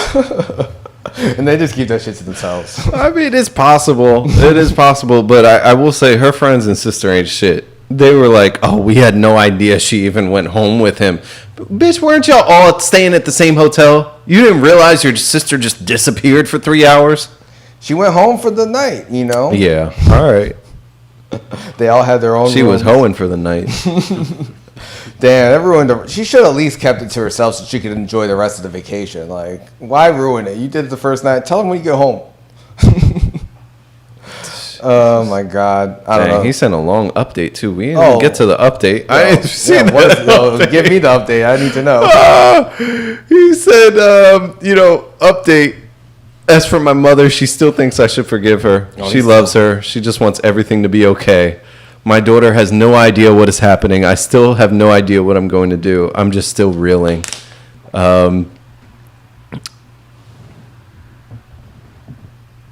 Somebody in the comments, they said it'll happen again and again and again if you just let it. This is not great. It was a long update with basically no update. Okay. All right. Well, hopefully he works it out with her. Hopefully. I don't know. Troy, do you think people cheat on these girls' trips? Yeah, I think people cheat probably more than they say, but less than we think, if that makes sense. Like, I think that in our heads it's probably like, oh my God, they're doing it all the time. And then for them, like, we never do it. And I'm like, okay, I'm sure occasionally they slip up and it's not as much as we think. But I think it definitely does happen. I'd be exaggerating for content. I don't think, but I do think this stuff happens frequently. People are human. You out partying, you away from your responsibilities, you're out drinking. Not that that's an excuse, but hey, we've all been drunk and, made dumb decisions. It does impact your decision making, but hey, clearly she, That's why it's important. You got to know who your girl's friends are. Oh, if she got bad friends, if she got, and I'm not talking about appearance wise, I'm talking about like character wise. Talking about like hoe friends? Yeah, if she got hoe friends, then what are the chances you got the one good girl out of that whole friend group? Like that's tough. That's real tough. You got to have a lot of faith. Yeah, I mean. Yeah, you gotta. I think that's important. Whoever I'm dating, I would want to get to know their friends, get along with their friends. Yeah. I'm not super hyper aware of what people be doing, character wise, but yeah, you never know. You never know. I think guys go on guys trips, and be doing things. But not as much as women, though. Definitely not. Definitely not. There's no way. I'm just kidding. I mean, come on. They're the ones with the fucking penis straws when they have their bachelorette parties. Exactly. Like, They be so violating, terrible. acting crazy. Acting crazy. That stuff is so goofy. Girls are goofy. Girls are nasty. Nasty girls. They're funny, yo. Yeah, I'm so sick of you. Oh my God, yeah. This one bride and groom, man, they're getting called out for. People are calling them tacky. because weddings are expensive, man. You were just telling me about some venue shopping you were doing, man. Yeah, it's a racket. They're gonna charge you an arm and a leg, couple feet. It's like I'm already losing my balls. Damn. For real though, it is crazy. It's like, don't you know I want to buy a house and have kids in the future? Like, what are you just taking everything from me? Oh my God, for real. But this one couple, they're fed up, man, and they're asking their guests to contribute. $40 to RSVP for their wedding. Wait, what? $40 for the RSVP? That don't even include the gift? Well. Okay, let's read exactly what the pair was called out for, reportedly asking their friends and family to send money alongside their RSVP. This is some broke people shit. That's what this is. It's going to contribute towards the cost of their wedding's buffet dinner. A buffet at a wedding? What are we doing here? This is brokey shit. I've been to buffets at weddings that had good food. Like, you kind of go up and serve yourself. Oh, I'm not disputing the quality of the food. I'm disputing the quality of the wedding. Listen, $40 for an RSVP. People were offended. The person called them out, posted this in a Facebook group. Oh, man. They said, in lieu of traditional gifts, we kindly request that you contribute towards the cost of our reception buffet. This will allow us to share a wonderful meal together and create lasting memories with our loved ones. That's $40 for adults, $20 for children under age 12. Wow. It's like getting in the club. Yo, this invitation, I've never seen a wedding invitation with like 6 paragraphs on it. Wow. That's crazy. Yeah, that is nuts, man. But people called them out. A lot of people were saying it's tacky, but some people, they weren't upset with it. But someone was like, if you can't afford a wedding, don't have a wedding. Yeah, I gotta agree with that. Why you agree with that? If you can't have a wedding, don't have a big wedding. You can have a very small, intimate setting. You can make it. It's supposed to be a day that you remember for the rest of your life. Okay. And anybody that's going to this wedding is going to remember is that they had to pay $40. How do you know that? I don't, but that's my assumption based on what's here. That's my assumption. The wedding didn't even happen yet. This is just the invitation. I think this is a good idea to weed people out. Like people who don't want to go.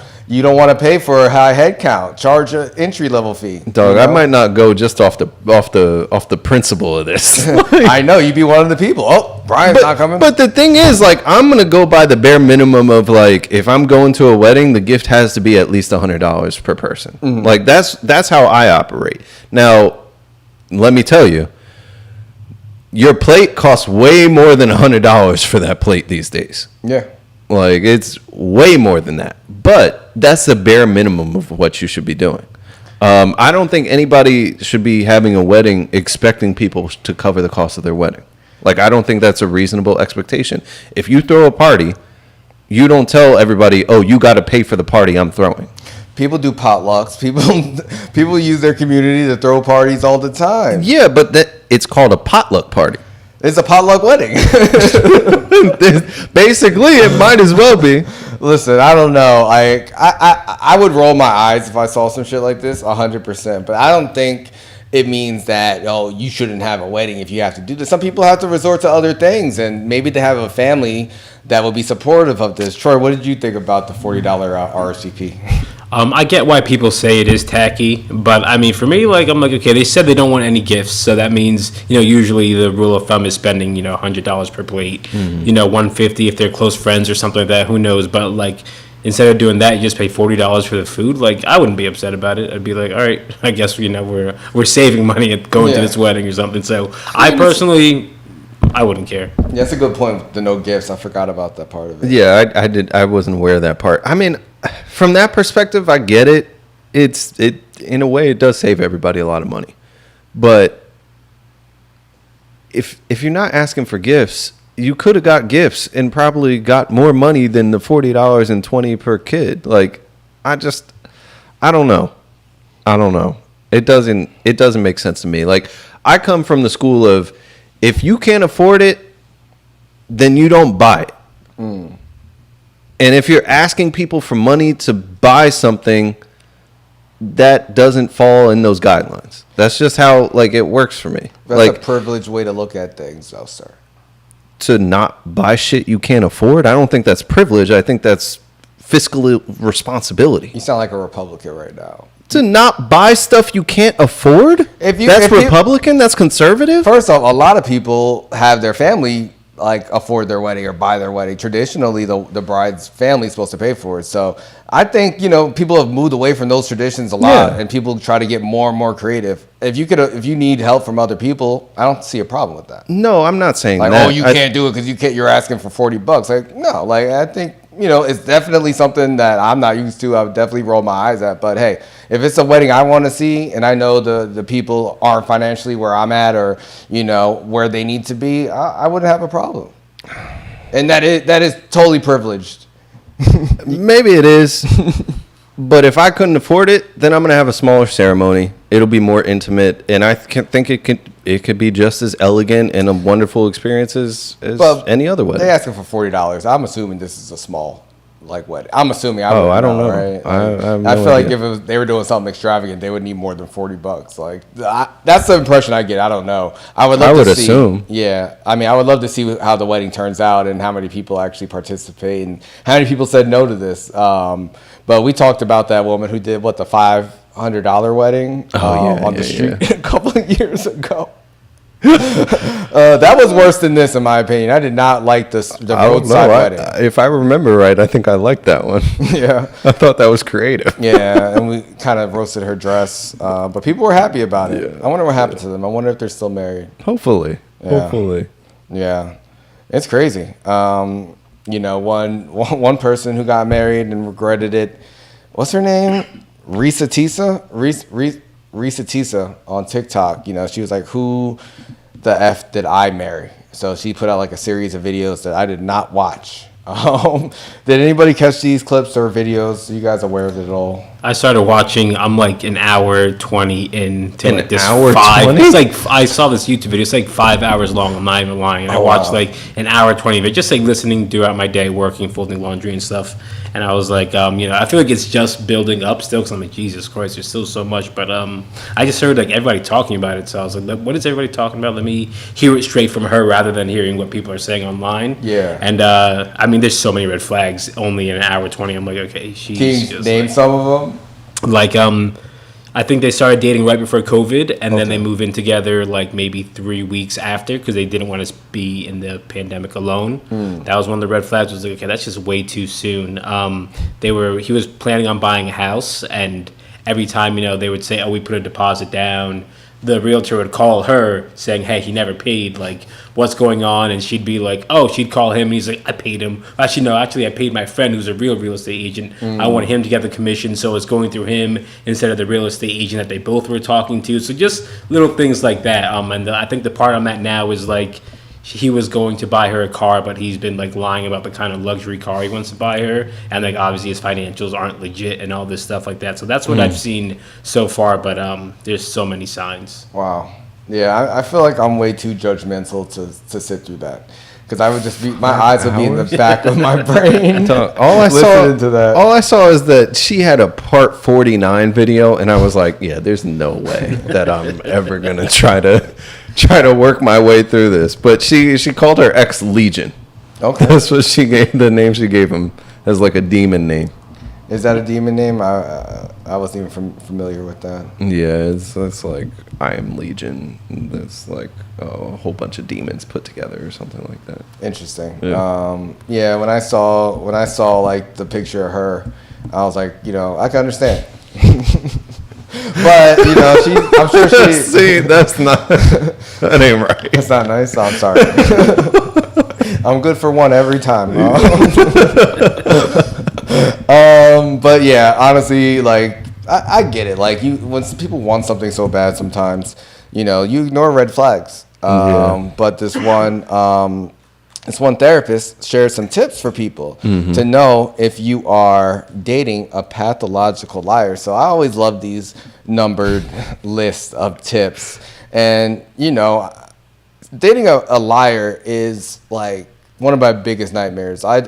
I want to know who I'm with. You know, if someone can't be honest with me, that scares the shit out of me. And yeah, so you have to pay attention to the red flags, no matter how many, you know, good things the person's telling you.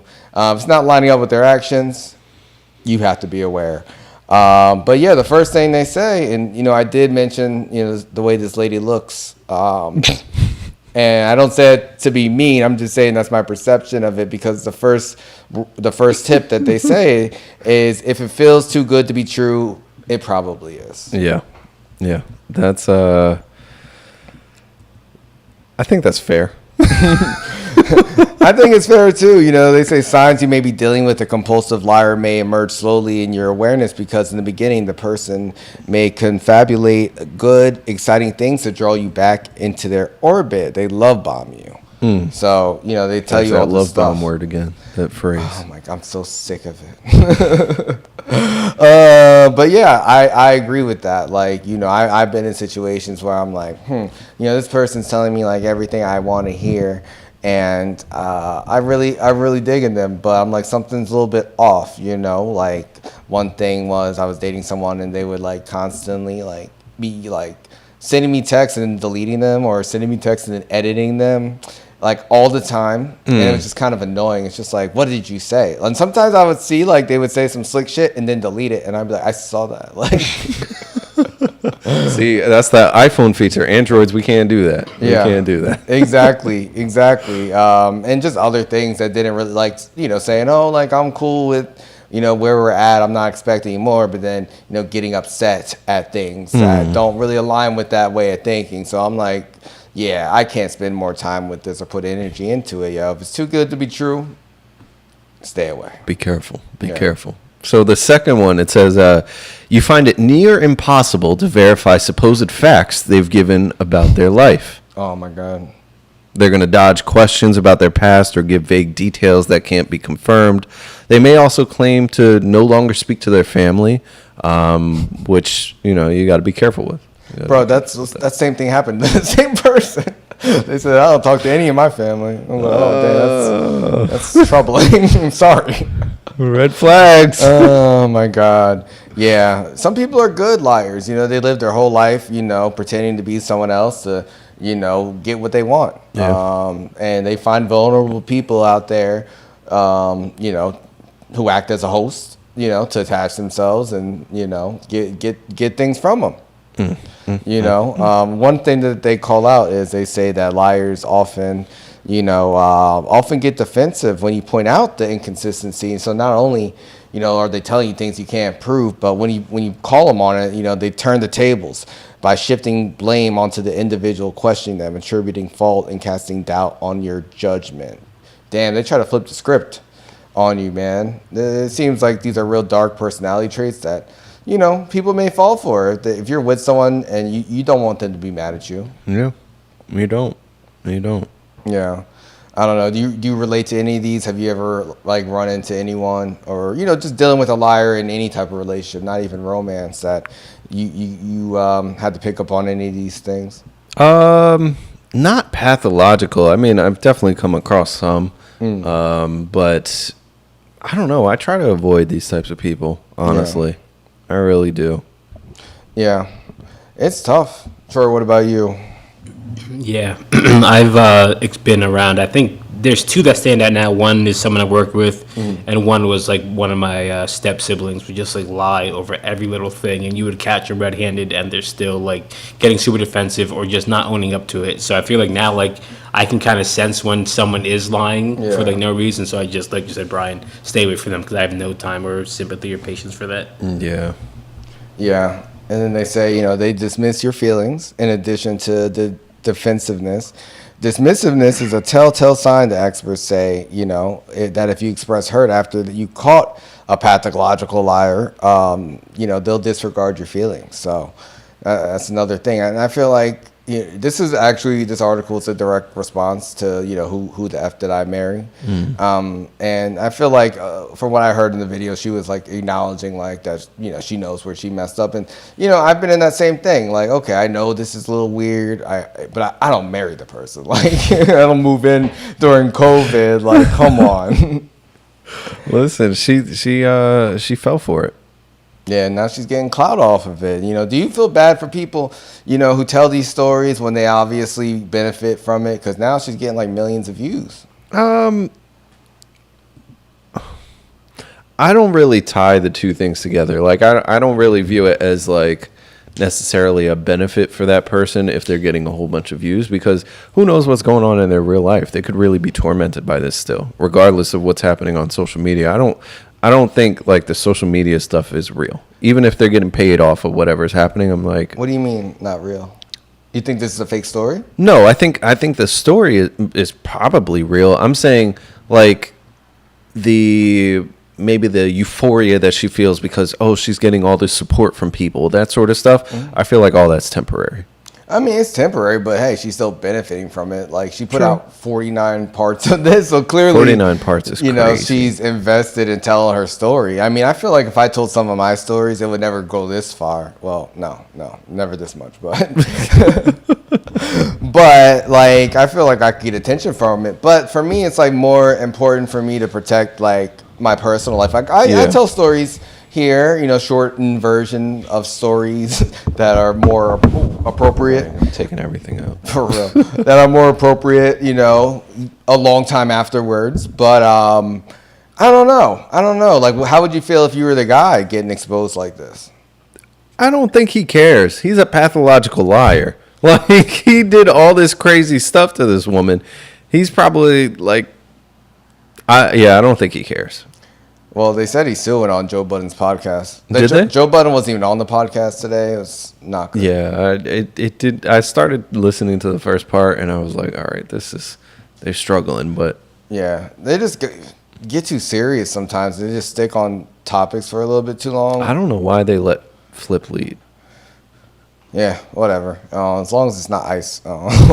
Actually, I don't know if you ever watched the Patreon episodes, but Keno is like the worst podcaster ever. Like, I listened to one with him, and I was like, all right, this is not good. Yeah, he's like slow.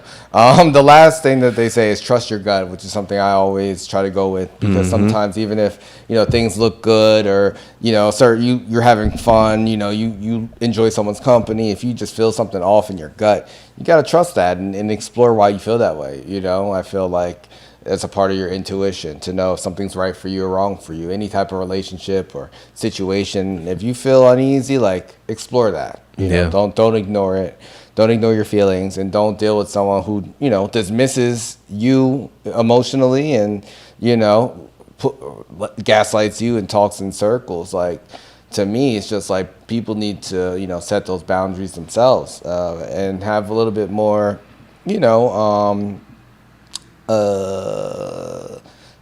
security for themselves, because I feel like a lot of insecure people kind of allow themselves to be exploited by people like this. So yeah. Risa Tisa. Did they meet online? Yeah, they did. I think they said they matched on Hinge and on fake Facebook dating. Facebook. And, okay. Yeah, and then I think they went on a date after that. And it was history. Damn, he latched on. Yep. Talked about homosexuals. So I don't think I ever told the story about the girl trying to move in with me here. I don't think I did, right? No. I don't think so. Not on the live. No. I'll do that another day. We don't have that much time. But this one guy in England, Ed Turner. I wonder if he's related to Ted Turner. But he confessed to obsessively using the popular dating app Tinder. He said he's addicted, and now he needs therapy to get off of it. He said, pretty much he would be swiping on 500 profiles a day. Oh my God, he was definitely paying for premium, huh? Yeah, and also it's crazy because he didn't even like meeting up with these girls. He just liked the validation of talking to them. What? Yeah, he said he was addicted, man. And he said if a person didn't respond to me or didn't message me in the first place, it would crush me. I would get highs when I was getting a lot of matches with people that I found attractive, but it would always be followed by a crash because it's not sustainable. He said he'd be talking up to like 10 people a day. You know, he says validation from others was like the only thing keeping me going. Damn, that is sad. You know, and he says, since I was swiping right on everyone and fully engulfed in the game, I lost all sense of self. Damn, dating apps turn sex, communication, and love into an actual game and distorted reality, you know? They said he only matched with about 5% of the women that he swiped right on. Yeah, I'm sure it's probably less for a lot of people, too. Those numbers are really difficult, 100%, man. And he's not the best looking dude, so that's not surprising. Yeah, oh my gosh. I'm surprised he just was able to maintain talking to these people, but he said, like, he didn't even want to meet up with them. That's when, you know, the conversations would end, because he's like, I would never have any intention of meeting up with them. And he said he actually ended up in a real relationship with a real woman and couldn't stop his swiping addiction and ended up ruining his relationship. But he finally sought therapy, where he was diagnosed with borderline personality disorder and depression. So, you know, he was just coping the whole time. But, you know, I feel like these dating apps are addictive. You know, Hinge says that they're the app that's meant to be deleted, but you go to meet up with someone on Hinge and you're talking to them on the app.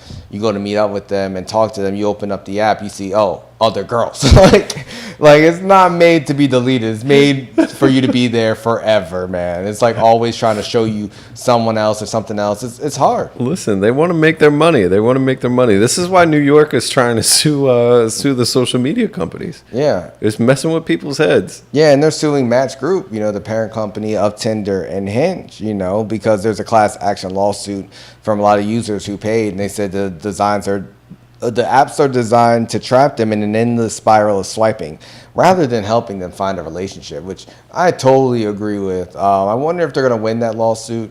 I just saw, I think Bumble like laid off like 300 something employees. Oh, wow. So I don't know what's going on.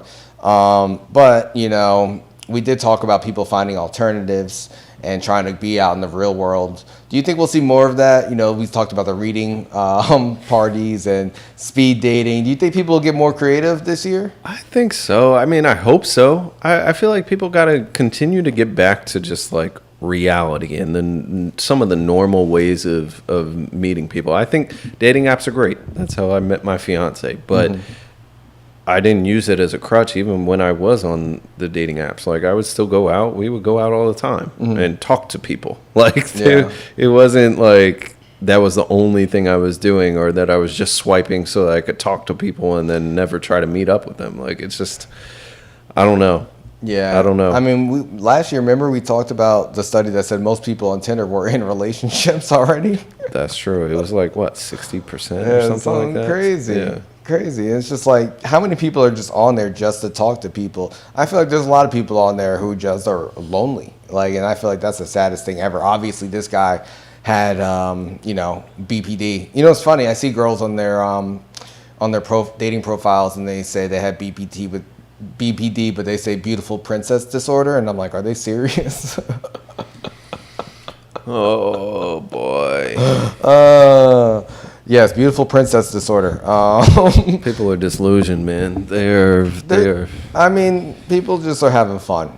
This guy was not having fun. He was extremely depressed, but hey, maybe he'd be a good candidate for an AI girlfriend, since all he wants to do is talk. I don't know. I feel like that's just going to get more popular, but we'll see. The AI part or the AI girlfriends, yeah. People are going to be sick of paying for the dating apps. You know, they're going to get their headsets and nothing else. That video you posted up today had me dying. It was funny. It was so funny. For anybody that didn't see on our Instagram page, make sure you follow it. But Julian posted up a video of this guy wearing a VR headset, and he had like a virtual girlfriend. But it was like a whole story about their relationship and the ups and downs of their relationship and stuff. It was funny. Yeah, it's crazy, man. I mean, that was a joke, obviously, but there's was. people who are serious about that, man. Yes, very serious about that. Oh my God! But this one, you know, dating expert, he's giving the 5 things that men need to do to attract women. You know, we talk about the 5% ratio of people matching with this guy in England. But, you know, an infamous 2009 research study found that women rate a whopping 80% of men as unattractive or below average. You know, while it's long been claimed that an overwhelming majority of women compete for the top 20% of men. You know, the stats have left many males feeling like it's impossible to score a phone number, let alone land the lady of their dreams. But this guy, Nico Amalilidis, I cannot say his last name. What is that, Greek? Nico E. Yeah, Nico E, man. He got all the tips. Yeah, he does. He's from Manhattan, 30 years old, and he runs the Daddy Academy. It's an online dating advice platform, not to be confused with the Diddy Academy. So, in an interview, he said that there's 5 practical steps to boost your self-confidence and help you to attract women. Number 1, pursue a passion project that gives you a sense of purpose. I like that one. Basically, she said that you got to have something to do outside of your 9 to 5, and it's even better if it could potentially turn into a full-time gig. He said this is really, the number one thing you've got to do. Build yourself up as a man through a passion in your life and strive to make it the biggest thing that you possibly can. When you're putting your passion and your energy into something, you'll eventually find a way to monetize it, and women really respond to that drive, aka money. Yes, when he says passion project on the side, guys, he's not talking about porn, your porn addiction. Like, it does not count. Find something else to do with your hands. But I thought that was good. I feel like that's what we're doing here. That's what we do every week, guys. Exactly. We got this project going on, and I feel like, people find it sexy because, we show off our opinions, our beautiful looks. And we're about our business. That's right.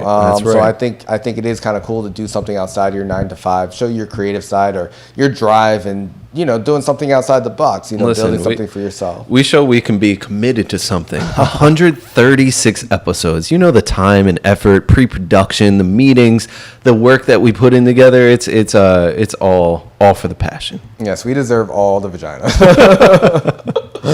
Oh my God, but these are some good tips, and I feel like I do all these fucking things. I'm like, I need to start my own academy. It would not be called the Daddy Academy. Maybe I'll do the Baby Daddy Academy. I don't know. I don't have any kids. That's false. I got to think of a name. But the number 2 is present the best physical version of yourself. It may sound superficial, but looking your best means you'll feel your best, and you'll project that attractive energy outward in turn. Smell nice, do your hair, trim the beard. Don't forget your breath. And these are all obvious things, but it's funny, like me watching like Love is Blind, and all the guys look like they just were shop at Kohl's, and all the girls are super dressed up, and I'm like, they're lucky they can't see them right now, because I feel like they would not like them. Listen, the one thing with Love is Blind, I have not started the recent season yet, but honestly, I feel like I would be showing up in them rooms in like sweatpants, sweatshirt, because they can't see me. Like, why am I dressing up for this? For the camera, Fuck that camera. I'm trying to be comfortable. I'm stuck in this room for an hour talking to this chick that I'm either interested in or not really interested in. I have no idea what she looks like. I'm being comfortable. How you feel about the real world though? Like, dressing your best and feeling your best. Oh, 100%, 100%. Listen. Anytime I come outside now, I'm gonna smell fresh. Oof. I'm gonna have the baldy cut down. It's gonna be looking good. It's gonna be shining. You see me out here, and I'm gonna have some nice clothes on. Yeah, I feel you. Do you think like being in a relationship that you stop doing these things? Because he's talking about letting guys get women, but when you have the woman, you can't stop doing this stuff, right? You can't stop doing it, but I will say it's not as much pressure. And there's definitely some areas where you cut corners. Like when I was on the dating scene, I was going to the gym regularly. Like I was working out. Like I could lift. But then in the relationship, you start getting comfortable. Now I do the stairs every once in a while. I do crank out some push-ups and pull-ups right at home. I don't have a gym membership anymore. It definitely changed. Damn. What about you, Troy? You agree with that? Excuse me. Yeah, no, I think it's a very good idea.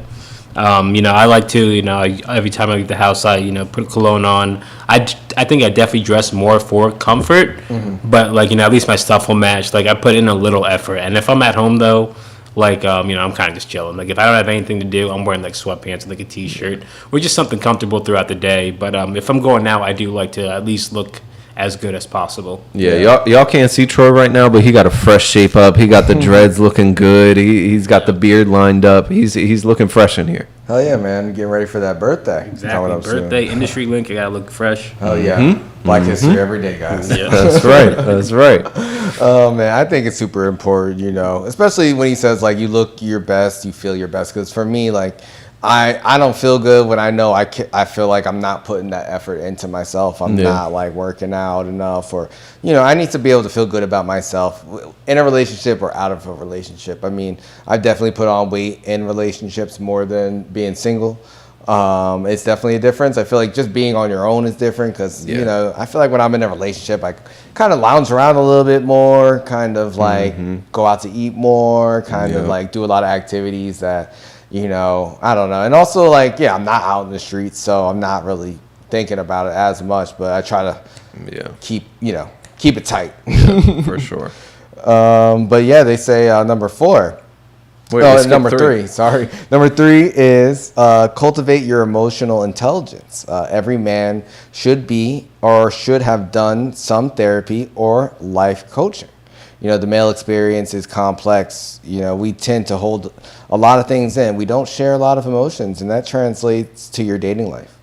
I really agree with this. I feel like for me, like, I'm not naturally an emotional person. It's funny, I was just saying this to my family, and they were like, "You're emotional." And I was like, "I'm not. I have emotions, but I'm not really. I'm more logical than I am emotional."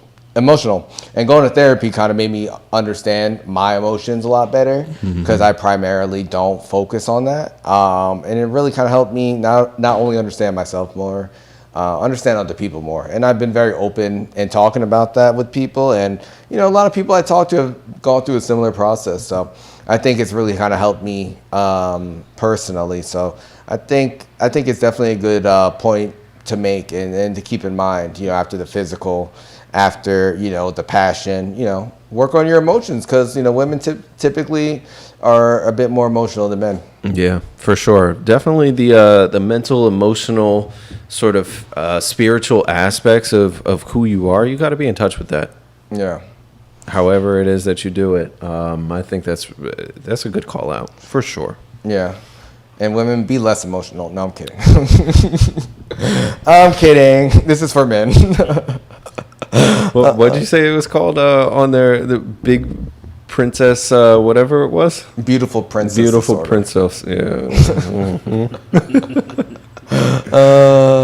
Yes, number 4, expand your social circle. Given that many men find dates through their social networks, it's important to surround yourself with the type of people, who might help you find your ideal mate. And I think that's really important as well. And, when you do date someone, you want them to mesh well with your social circle, at least, for you can go out to dinner, just have, birthday parties and events. You just want to have like more of a, cohesive relationship outside of, you dating someone else. And it does provide opportunities to date other people. But for me, it's just like, I'm done dating within a friendship circle because I've done too much damage. Done dating in the friendship circle because you've done the dating in the friendship circle.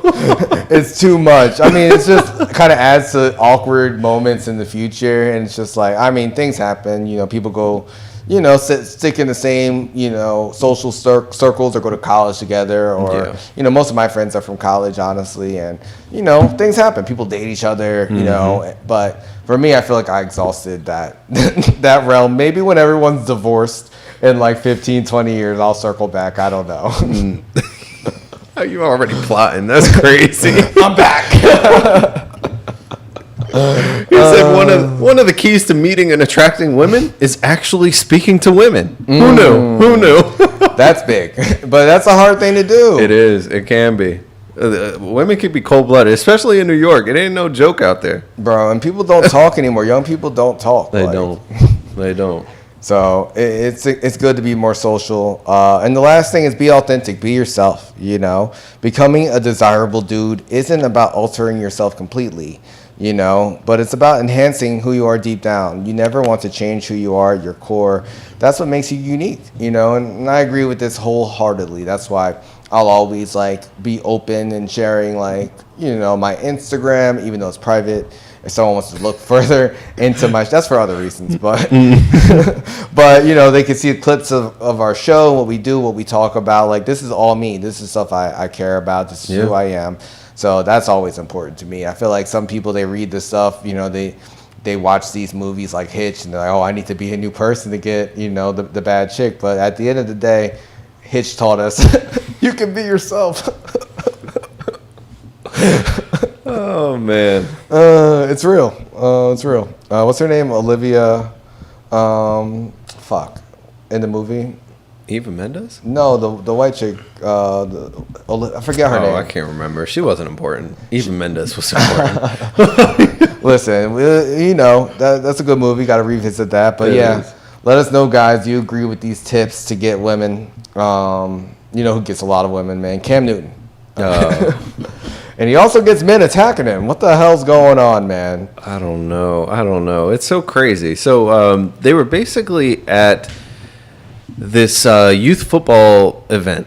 And Cam has been doing this for a number of years now, where they do like 7-on-7 football tournaments and stuff like that in the Atlanta area. That's where he's from.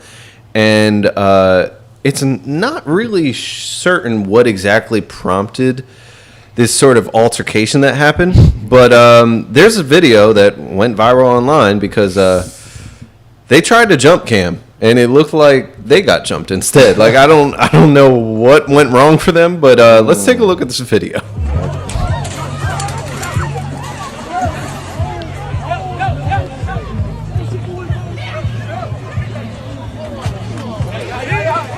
And you can tell Cam because he looks like the rooster with the hat on. And the hat stayed on. Yo, that's what I'm saying. Like, he was dragging those guys all around. And it was a short little scuffle there. It wasn't, not too much happened. Yeah, we're not talking about Diddy. We're talking about Cam Newton, guys. Speaking of throwing guys around, no, I'm kidding. Bro, those guys got what they deserved. Like, why are you stepping to Cam Newton? Like, I don't understand it. Cam is like 6'6", 260 pounds. Like, y'all got to be bigger than that. Bro, he looked like a superhero throwing them around. For real. That's why he did that whole Superman shit all the time. Like, he's real. Too big. You got to leave him alone. I don't understand why people have so much beef and animosity with Cam Newton, though. It's because of the way he types, man. That's the only reason. It just get people mad, like using all those weird letters and stuff. It makes me mad. It pisses me off. I hate it too. I don't understand it. His Instagram bio says, like, I'm not changing the way I type. I don't care what you say. Like, in that font, that weird ass font that only he uses. Yeah. But yeah, Troy, what did you think about this encounter, man? Yeah, I don't know what those guys were thinking. Like, Cam Newton is a professional athlete, and how many was it? Like 3 or 4? Yeah, it was like 3 or 4 guys. Yeah, like that's. I was impressed. I was honestly impressed that he was just like, he wasn't even fighting back. He was just throwing him around like he was nothing. He didn't lose his hat. Because the second he throws a punch, it's like, all right, now you got a lawsuit. Exactly. But like he didn't throw any punches. He pushed a guy like 6 feet away from him. But the rest of them, they couldn't even. They were so short, they couldn't even really reach him. I saw one guy almost like get a hand on him, throwing a punch towards his face, but. Yeah. Embarrassing. Yeah, very. It was weak, and then his team still won the championship. That's good. Oh my God, that was ridiculous. You know, also it was kind of annoying, like just seeing all the commentators be like, "Oh, the black community needs to do better." I'm just like, why does this have to be about the whole black community? Just because 3 assholes decide to do something stupid, decided that they had beef with Cam. Oh my God, it's so exhausting being black in America. It's like everything that happens, it has to be like this fucking we all responsible blog post. Like, it's just like, Jesus Christ, like. But I'm glad those guys got thrown around because it's messed up. Yeah. It's messed up. They got what they deserve. But you know what else is embarrassing, man? The Pelicans, man, they took some shots at Stephen A. They did. And honestly, it was funny. They posted up a picture of him from his college season in like 1998, 90 or 91 or something like that, where he had 1.5 points and averaged 1 assist. This is something that people have been going at Stephen A. about it's come up a lot over the last couple of years now. I heard about it when Homeboy went after him. I forget who. Another commentator? Yeah, the guy that the guy everyone hates. Whitlock? Jason Whitlock? Jason Whitlock. Yeah, Jason Whitlock. Yeah. No, but there was didn't Kwame say something about it too? He said a lot of When they were things, beefing? but regardless. It's definitely come up a couple times, but yeah, Stephen A. took some shots at Zion the same way you did a little bit. So that's why I was just like, you better be careful. Talking about Zion, they might take some shots, man. He did. And Stephen A. took it personal. He took it Really? personal. Because it sounds, yeah. I mean, he put up a 10-minute long video responding to the Pelicans. And here's a quick snippet of what he had to say. Yay, and I'm not. But let me tell you something about you, New Orleans. Because since we want to be up here and we want to make sure that we're as thorough as we can possibly be, let's talk about the New Orleans Pelicans franchise for a second here. You're in your The whole 26th franchise. season in New Orleans since your relocation from Charlotte.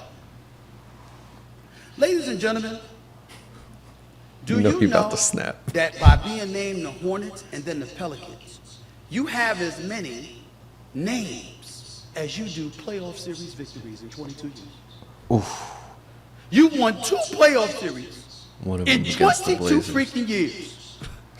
Damn. You have the same I amount remember of that was playoff bad. series victories as you do names. And you talking about me? Oh my god. At least I'm not robbing the public by getting paid for not doing what I'm supposed to be doing, which was win. But I'm not finished. That same New Orleans Pelicans team, NBA ranked for regular season winning percentage since 2002-2003. You're 21st out of 30 teams. Did you know that? How many division titles do you have in 22 years? One. 1. Damn. 1. Dang. Yeah. Playoff series victories, I already said, 2. Playoff record in that time. You're 22-33. That's a 40%. That sounds like Doc Rivers' record. NBA ranked for postseason win percentage since 2002-2003. 25th out of 30 teams. Oh! Conference finals and NBA finals appearances in that time. All right, so we know where this is going. Yes, I mean, do you think this is warranted? And do you think, now that Stephen A. has his podcast, that he's going to be responding to everything? Because I got to say, I like podcast Stephen A. Smith. Dude, he has been responding to everything. There's people that say like random stuff to him, like, do you like Pepsi or Coke? And he'll go on like a 5-minute talk about Pepsi versus Coke. Like, he answers a lot of different fan tweets. It's pretty entertaining. Yeah, I find it entertaining too. I think I found the reel that the Pelicans posted about him shooting air balls, falling, tripping, over like the words, his own words about Kwame Brown, him boxing. I thought that shit was hilarious, man. I think it's funny, but honestly, with the Pelicans, they got bigger things to worry about. That team was supposed to be good. I don't know where they're at in the West right now. They're not in the playoff picture. No, Damn. they're like at the bottom. They're at the bottom. That's disappointing. They have a lot of talent over there. So, do you think it's because Zion's eating too many burgers the way Stephen A. said? He's been going in on Zion. I just don't think they're great. Actually, you know what? They're not at the bottom. They're at the 5th seed. Oh, that's good. But I mean, the thing is with the West, like they're literally 4 games out of being the 11th seed. So it's a little. Man, they're the 5th seed. They are. They're doing fine. I'll give it to them, but they're not going to do shit this year. But anyway, We'll see. We'll see. I think Stephen A. did a great job. Yeah. You got to let them know. Keep the main thing the main thing. The main thing is y'all got to win some fucking games. Zion got to stop eating, and Stephen A. gets a chance to go on TV every single day and talk shit about y'all. And YouTube, man. He said he's paid $2 million for his home studio, so he's in it for the long haul. Wow. Yeah. I'm like, you could have saved some money, but I heard Ryan Clark is about to get $2 million a year from ESPN too. Oh, nice. Them layoffs, he gonna get paid from everyone getting laid off. Plus, he's got the pivot and stuff. He's getting a bag. Yeah, he does the thing with DC. He does a lot. A lot of these guys, they do multiple things. They Yeah. work. Yeah, and so do we. So you guys gotta make sure, keep supporting us, keep That's watching right. our stuff, our shorts. You want to get into AJ Brown, or you want to? No, skip we could it? skip it. Okay. Yeah, I know. We pushing up on time. We had so much to catch up on, but I'm glad we did because we're not going to be here next week. It's Troy's birthday. Hey. But we will be back in 2 weeks on the 13th, man. I'm excited. Birthday shit. Yeah. Birthday. March is here. Yes. Basically. Well, and there's a lot of birthdays. You got your birthday coming up later in the month. Yeah. Shout out to my dad's birthday, turning 81. My sister. It's your sister as well. Like it's a lot of birthdays in March. Yeah, man. We here, man. It's Pisces, Aries time, you know. Well, it won't be Aries season for a little while, but we'll get there. I'm excited to celebrate your birthday, Troy, soon. A couple weeks, and I'm not sure what Jenna's doing, but I'm sure we'll get a cake for her at home or something, and we're going to Mexico for my birthday, Mexico City. What happened to the? Oh, it's not happening. Oh, damn. No, we'll do it another time though. Okay. Yeah. All right. Fair enough. It could be pricey there too, so I'm not mad. I was looking at the menu. I was like, Super Bowl, no. Yeah, no, that was too much. Yeah, I agree. Super Bowl's fun though. It was. It had a great time. Shout out to Casey and his sister. Yeah, for sure. Casey and Leslie. We're not gonna be here next week. We'll be back on the 13th. We'll be gearing up for St. Patrick's Day. We might hit Leprechaun this Saturday, depending on the weather in Hoboken. Hoboken was very good to us last summer. It was. It rained the last time we went to Hoboken, but we went later in the night afterwards. I don't think it'll be the same type of case this time because that was a thunderstorm. It kind of came out of nowhere. Yeah. But we'll see. We might have some Leprechaun content for you guys. If not, we'll still be posting other great stuff, and we'll be out in the city tomorrow for Industry Link networking, getting the word out there. Fun. If you see us, say hi. Definitely. Come out to Industry Link. We're at the DL. Hell yeah. At the DL, not on the DL. Pause. But thank you everyone for joining. We'll be back in 2 weeks. We'll be posting up all types of content in the meantime. Yeah, and until next time, we'll see you later. Peace.